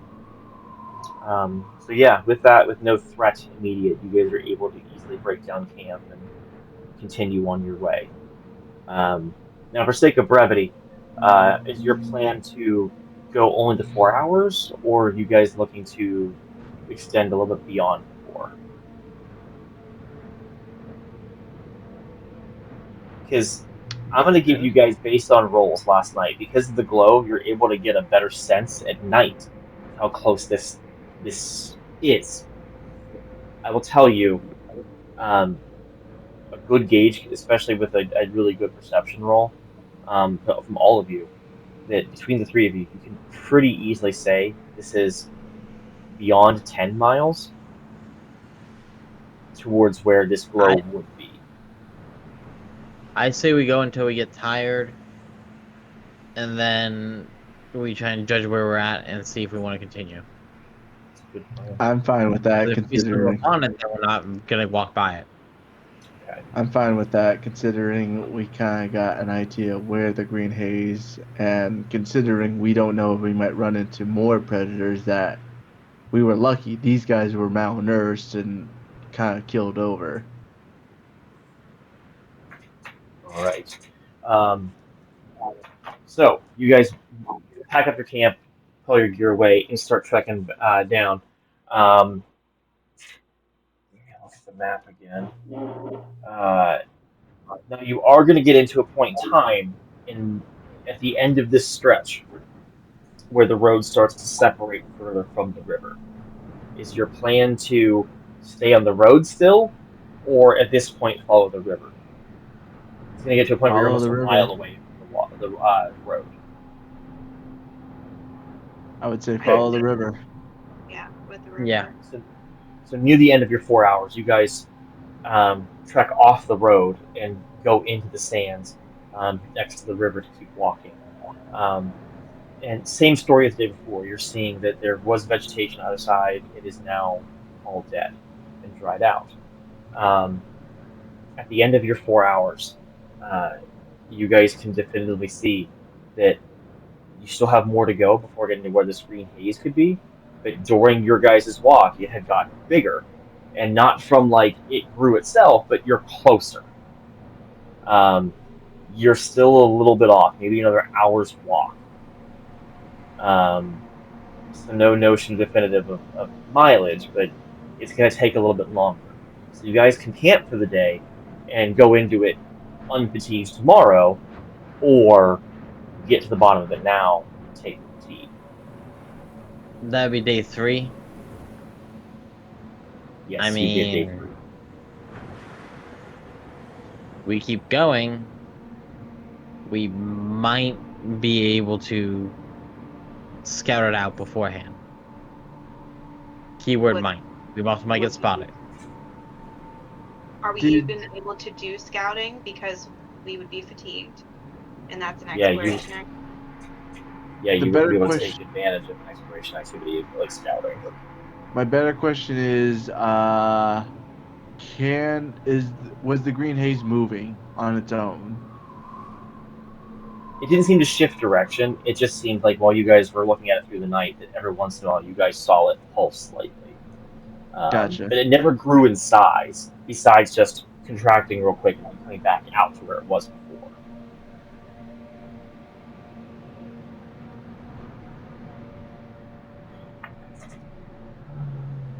Yeah, so If you we wouldn't be continue, do able we get a to. fatigue?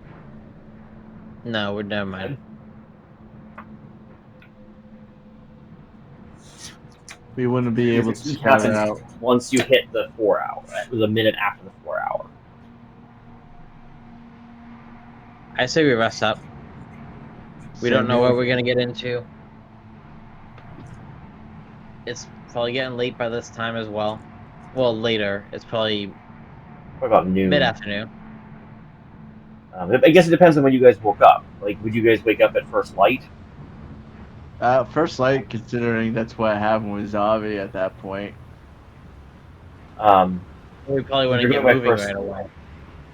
if you're going at first light, then right now, you would have woken up around 7:30. I So would now say it'd be probably about about noon. I would guess and say probably about an hour getting the tent down and double check and make sure we were safe to leave. So 8:30, you're looking Probably about at 12:30 around this area. Good point. we only went 4 hours. Yeah. Oh, I would say keep going then. Yeah. Then we'll be If done. you keep going, you can push another 4 hours. Go a little bit further. You'd be able to make it to where about where you see that haze. And I'll give you guys this. If you can figure out what's going on today and not have to worry about sleeping the other night, that's one day quicker to what's going on, and Yeah. potentially helping the town. But it's up to you. I don't want to push you. I mistook what you said.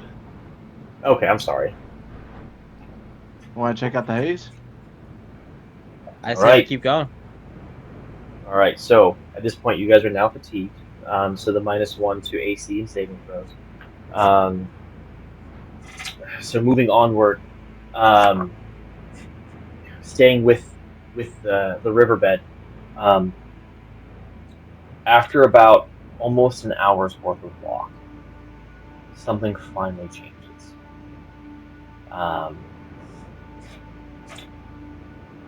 You see this haze coming closer and closer and closer to you, and eventually you end up realizing that it's a dome of some kind of green light / energy. Um, and definitively, in this moment, you can tell exactly what is breaking up and clogging the water. All along the stretch of all the way across the dry riverbed is a wall of any plant that you can imagine. Ferns, vines, small trees, shrubberies, flowers, all intermixed together in this weave almost of a plant life that is, you know, dozens of feet high, all the way stretching all the way across. And it seems to be that this dome is like the plant life is directly in the middle of this dome all the way across. Um, on either side of the river, you actually see a person standing, and it seems to be they're doing something with their hands, facing uh, further inside, further like first facing away from you. On either side of the river, um, beyond this dam, basically, you guys can see that the dunes themselves had shifted, and it looks like further out on either side of this, the dunes had pushed up and made like amazingly high hills to further this dam on either side of the river's edges. At this point, I'd say you're probably about 400 feet away from this whenever you cross over and do a dune and see it.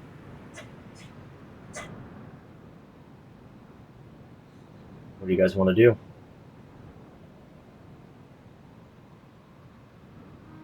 Kaya, can you tell from what kind of spell they're casting? I don't have an identify spell. Technically speaking, according to the mechanics, identifying magic is an exploration activity. Um, you guys got time here. I'm going to break the rules slightly and allow it. If you want to spend 10 minutes, you can go ahead and do a check to see if you can figure out what's going on. Hmm. So do a nature check.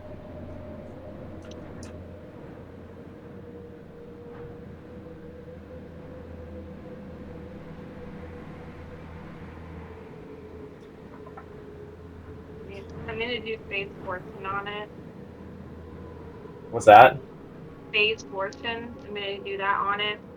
Okay. I get to roll two.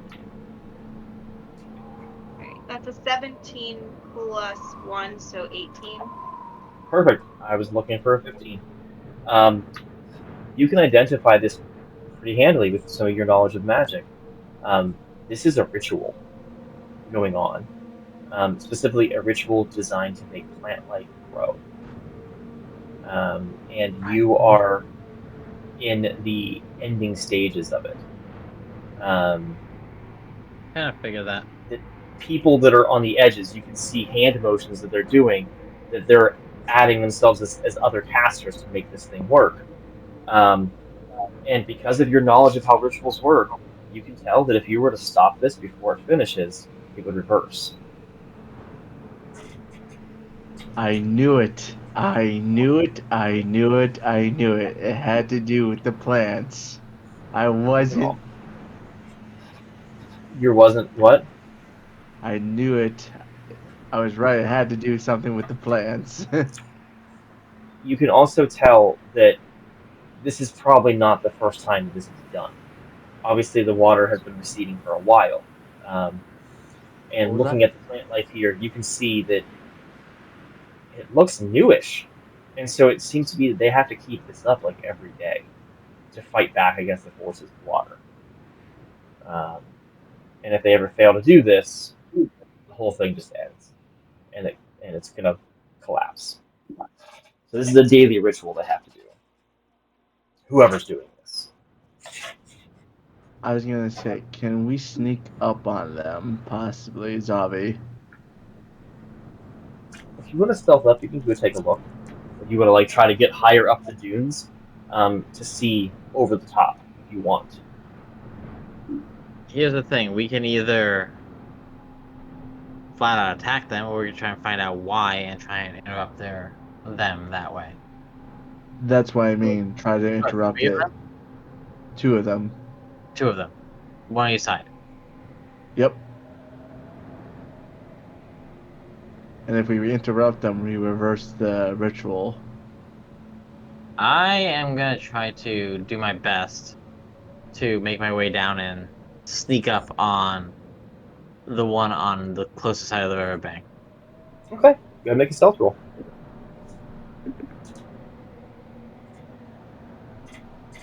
24. 24. Yeah, perfectly fine. So you start up the dune, climbing up.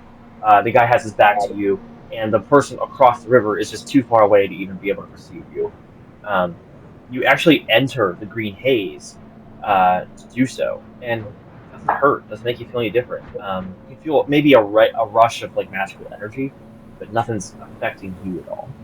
I feel energized.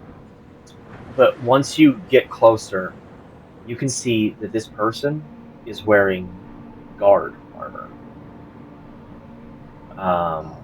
They are wearing armor with the sigil of Syota on it. You can also tell when you get close enough to them because you're hidden from their view. Uh, they are an elf. Um, they look delirious. They look dehydrated. But their eyes have a blue glow that you can see from the side.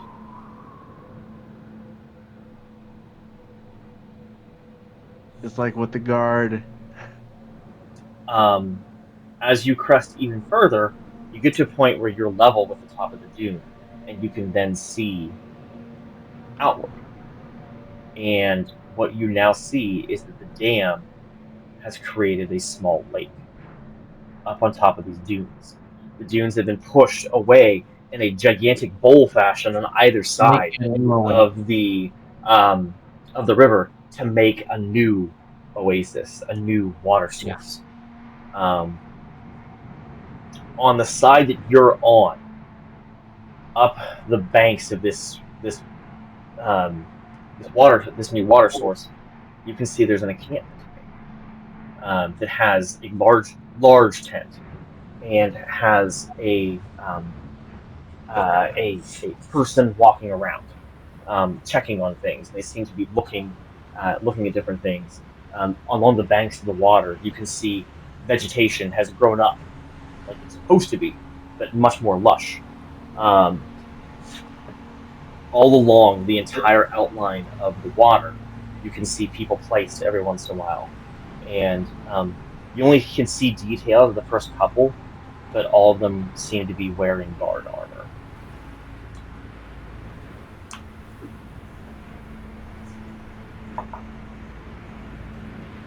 So it's a bunch of guards.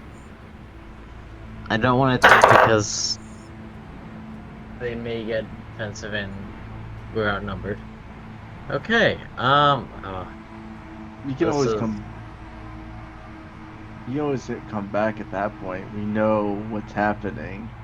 yeah, but if I try and retreat, I risk being seen, which then just puts us right back in the same situation, just without an upper hand. One thing that you can notice from your vantage point is you actually see some animal life here. You see a few different creatures coming to the water and taking drinks and then fleeing off. You see some birds overhead, and at one point you see this gigantic bird swoop down and go like in front of one of the guards, not the one in front of you, but one further down, and he doesn't react. And you kind of get maybe the sense that they can't see anything, that they're kind of in a stupor. Yeah, but they're talking, right?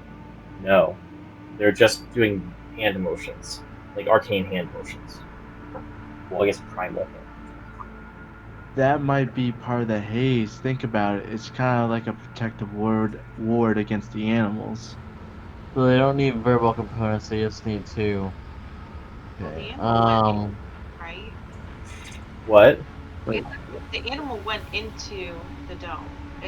Yeah. It's more like a spell to keep doing whatever it's doing to keep the water and everything there. Yeah. I'm inside the dome right now. I'm not being effective. As far as I'm. I'm gonna try and do something. I hope you guys are watching and keeping an eye out. We are. I want to Okay. try and grapple him and stop his arms from moving. Okay. We don't. Kind of like take him to the ground and hold his hands either behind his back or some way to prevent that. Do you have like sneak attack or I do. knockout? So you can knock him out. I don't have knockout, but I can grapple him and try and hold him. All right. So you want to try to grapple him? Yes.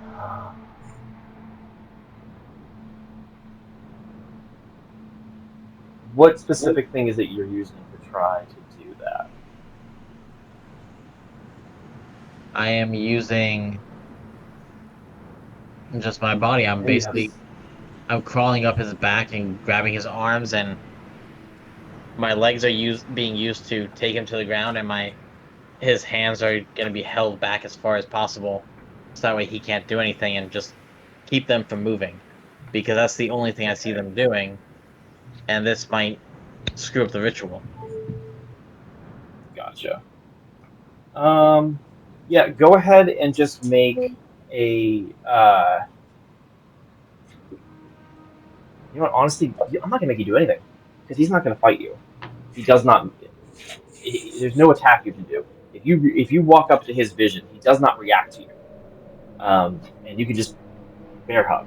The only thing he tries to do is, no matter what you do with him, he just keeps his hands doing the motions he's doing. My tail would be going to at least go to one of the hands and hold the hand. Yeah. Like hold the So finger whatever you back do- and tie it back, so he can't do. Yeah.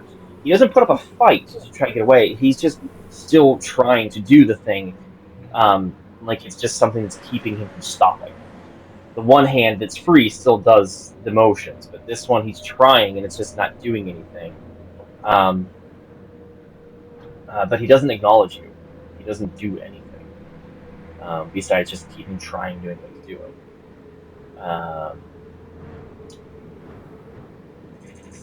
Like, I might move him in a certain way to do like a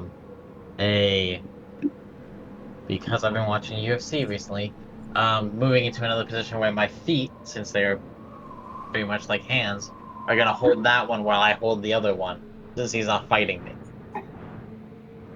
Yeah, you can do that. And again, you still feel like he's just trying to do it, and he's just unable. That's fine. I, It's stopping the one component of it, so I think you could hopefully it do works. this, and I'm going to give you a choice of which of these three you want to make. Give me either Arcana, Occultism, or Nature. Do you got any three?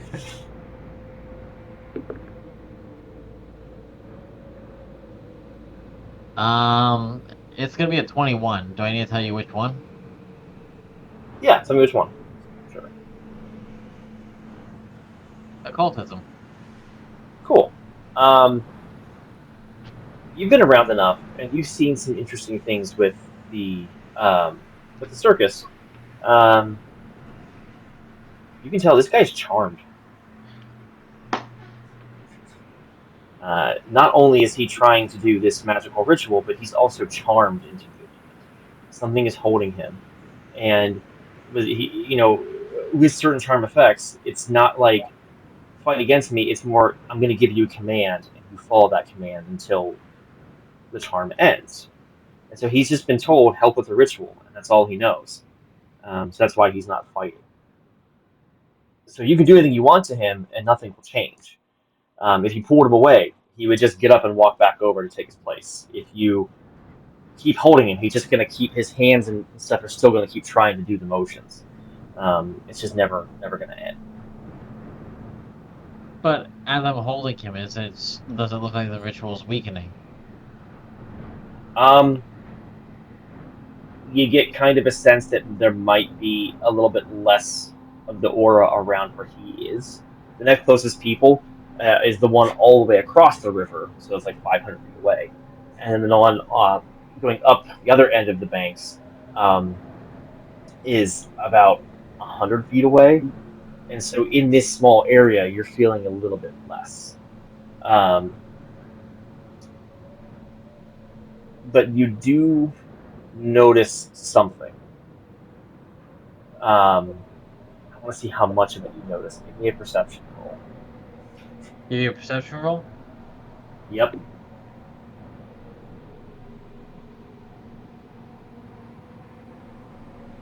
That's 6. 6. That one. Oh, okay. Yeah, then you My don't notice first it. roll under a 12 is a nat. You do notice something, but all you really see is the water shifting. No wind, you just see water shifting.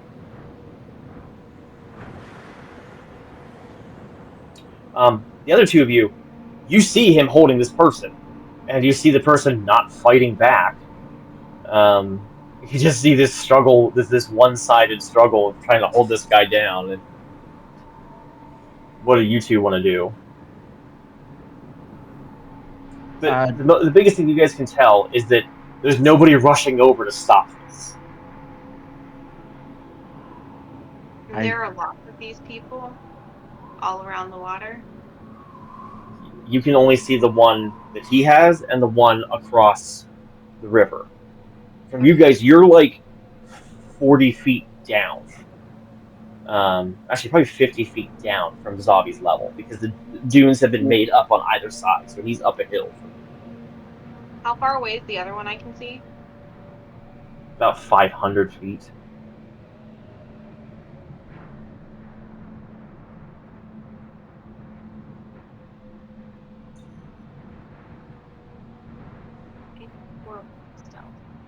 Do we see the water shifting from up here? No, you can't see. You don't even know there's water. You can't see anything that Zavi has been able to see.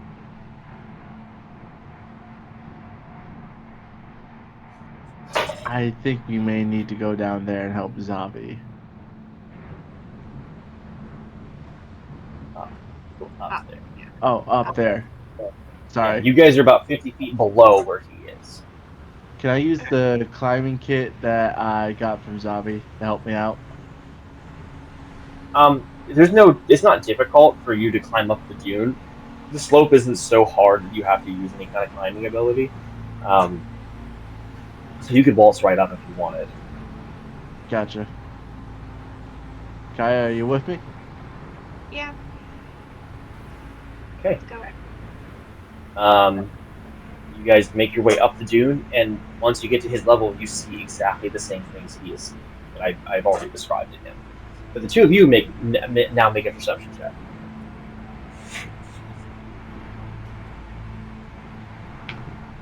Yes. 19. 14 plus 6, so 20. Okay. Um, both of you are able to see water shifting, and you're able to see it shifting in a pattern. It is shifting.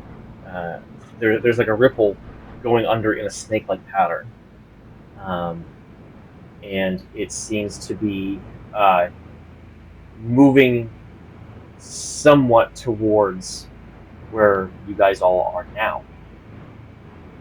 Um, Kaya, you can see because you go just one little bit higher. You can see a form under the water. You can see a form as big as humanoid.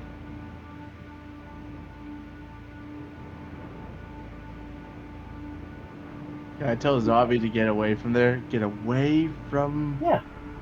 Get him away. There's something there. In the water. Can I make an assumption that it might be coming because of what Zavi is doing? Yeah. Okay. Yeah, it's noticing the change. There are other people up here. Like, Yes.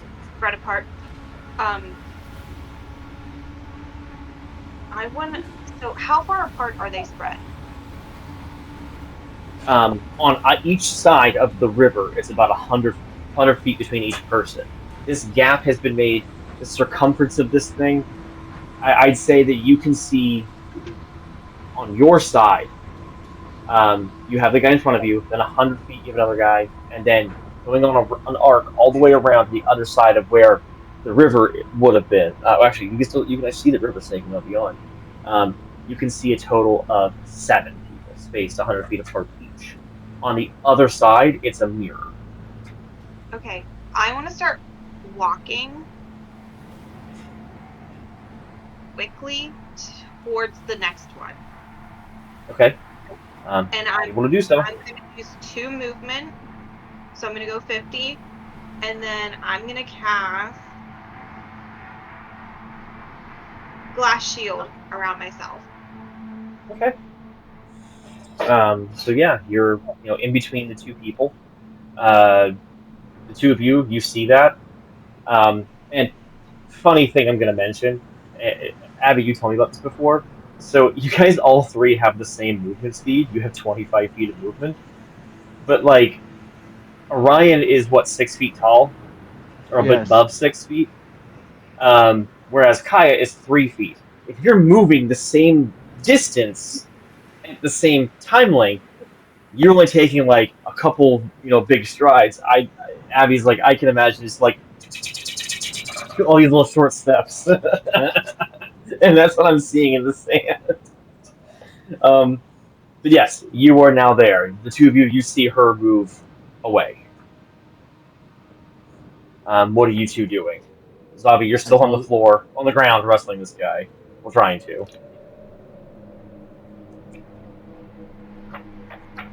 What's the move?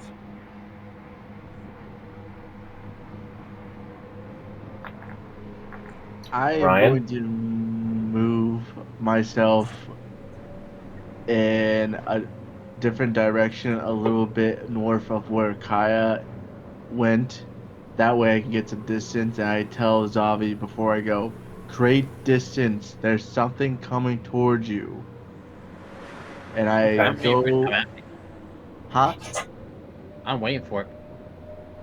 You say that, I'm waiting for it. And I am going to move 25 feet, go a little bit north of that distance, and raise my shield. Okay. Okay. Let's see here. So Zavi, you're staying on the ground with the guy? Yes, but I am going to keep trying to do that with the hands to stop it, but also force the guy to roll over so the guy is between me and whatever's coming. Okay. I'm still holding him, but there's a physical shield in between them. In between them. Perfect. Makes sense to me. Human Orion, shield, you but had said not. you moved further north towards Kaya, correct? Is that what you said? Jay? Yes, Okay. I just blanked. Did you say that you moved as far as she is, or about halfway between Zavi and her? halfway. Or did you want to move further? Halfway, because I moved 25, she moved 50, but I went Okay. up in the north direction. Okay. Um, you guys can see this thing. It's starting to snake. Um, and then as it gets closer and closer, eventually the two, Zavi and Orion, you guys can also see underneath the water slide, you see a shape. It is vaguely humanoid. Um, and at the very last second, this huge splash of water mists into the air. You actually see some interesting rainbow prismatics from the sun hitting the spray, um, and out from the out of the water, but hovering like not kind of standing on top of it, right at the edge. Um, you see a humanoid standing there. Um, she is beautiful. Um, She is wearing just a blue, um, very fine dress. Simple though, a single piece of cloth dress. Her skin is a deep sea blue, eyes pure white, and hair long and sea green. Um, and she looks and sees the two of you on the ground and says, "Why have you stopped? Why would you hurt me? Why would you do this to me?" I am not gonna look in the direction of this thing as soon as it comes out of the water because I'm seeing that these other people are controlled. Um, and I'm just not going to react. I'm just gonna try to keep preventing this thing while keeping something between us. Okay. Um, and he looks up at her, and um, while you're holding him, you can hear him like breathe heavily, and you can tell that he's crying. And he says, I'm so sorry. I don't want to hurt you. I don't know why I stopped." And she says, "I forgive you as long as you continue." And she turns her head, like looks around his head, and looks at you, Zavi, and says, "I think you should stop."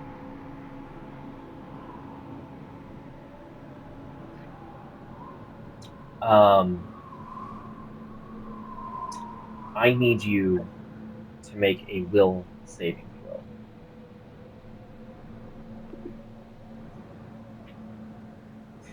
14. 14. I was looking for a 17. Um, so, this beautiful woman standing in front of you, when she says stop it, it just seems like the most agreeable thing in the universe to do. Um, it seems like the perfect thing to do in this moment. And you would never want to disappoint her by not listening to the things she has to say.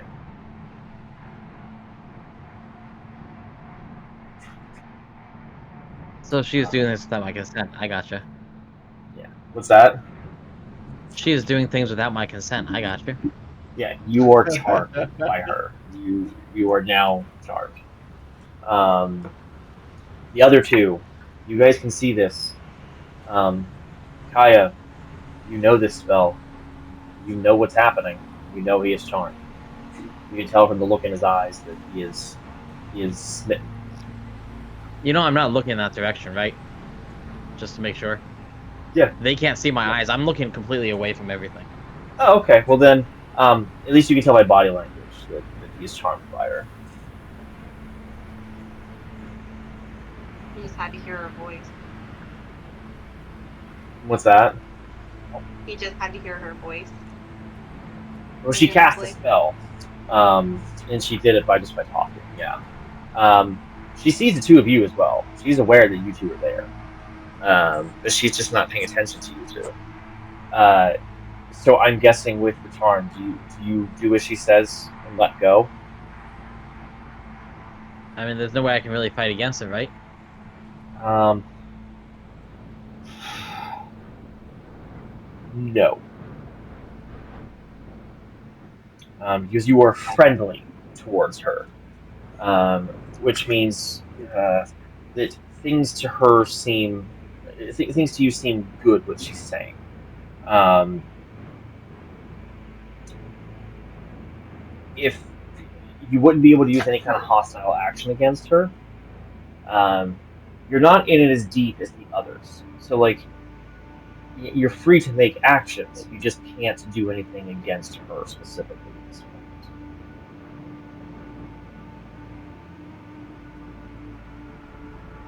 Yeah. So as you let him go, he just stands right back up to where he was and continues doing what he was doing. And she says, "Thank you, Daijie."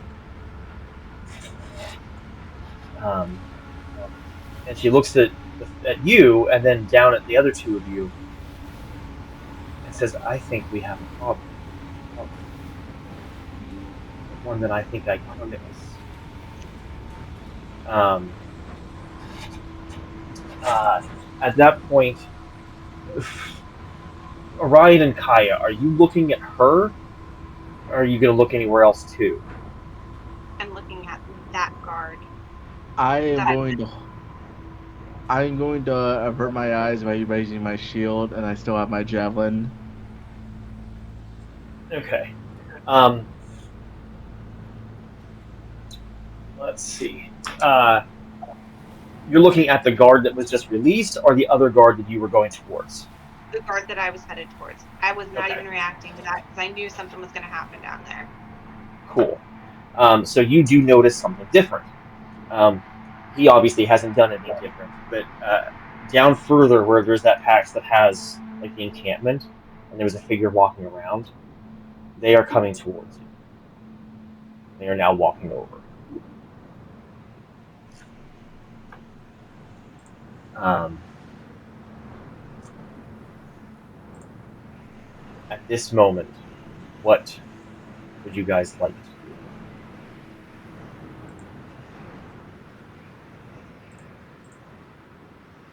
Is it possible to break the spell if she gets hit? Let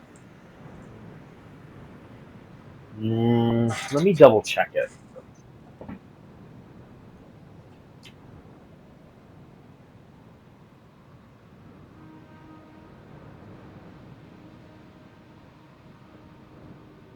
Um,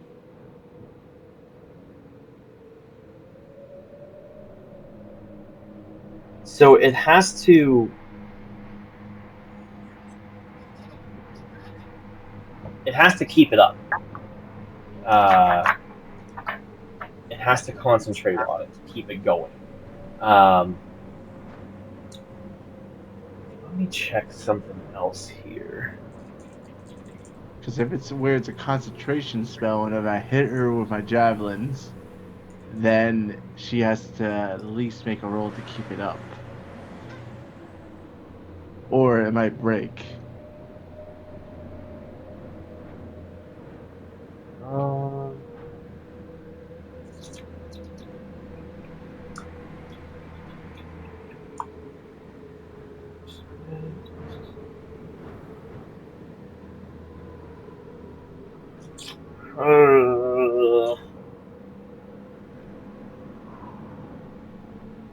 Doesn't say anything about disrupting.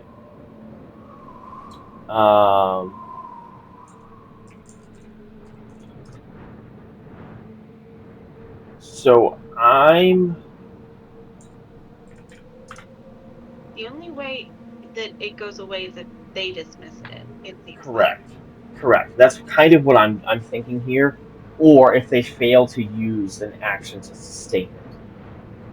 Like So there's not a way to break them out of it or anything. no, it just lasts for an hour at a time. Uh,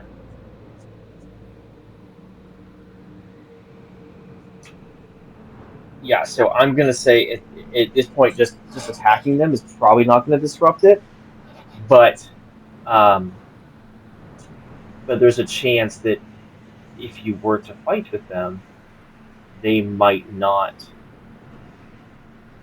they might not keep it active. They might choose to do something else instead. And lose all of those people, that seems highly unlikely. Because it wouldn't That's just be Navi that it would fall off of. It would be everybody. Well, knowing what you know about spells, you can only hold a spell on one person. That makes it worse. So there's like a billion of them. There are a lot of guards. Not necessarily either. Um, Give me a. What would this be? Um,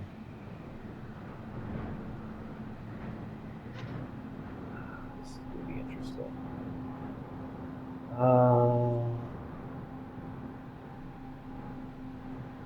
Give me a nature roll. Any of you can do this. I would give all three of you the ability to do this.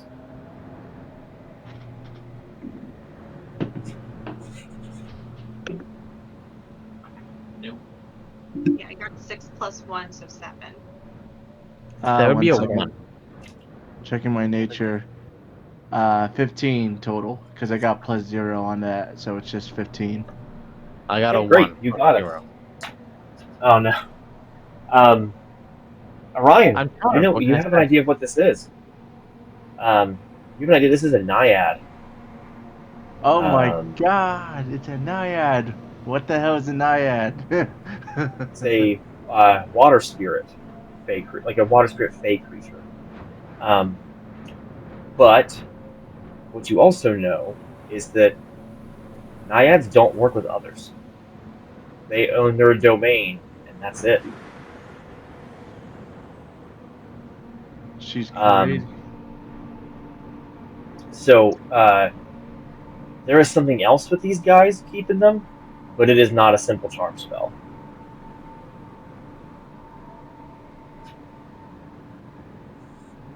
Because there's no other naiad here. She'd be the only one. She's creating her own domain. We need to separate her from the water, or at least break her concentration on the guys. Um, Try something.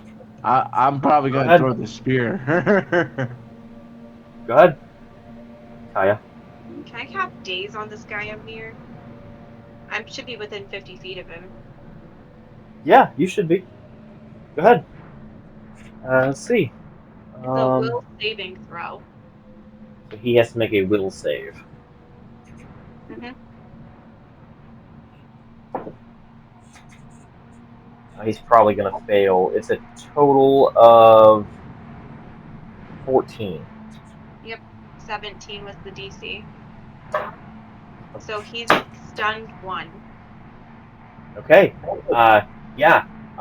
His eyes flicker for a second, and the blue glow turns off. Oh yeah, and And he's not. damage. Hang on. He what? He takes 6 damage too. Oh. It's non-lethal though. It's non-lethal. That's why I said Okay. danger, because it does stun one and it's non-lethal. It's just it's mental damage.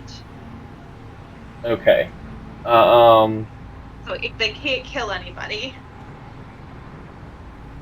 Let's see. I gotta check something.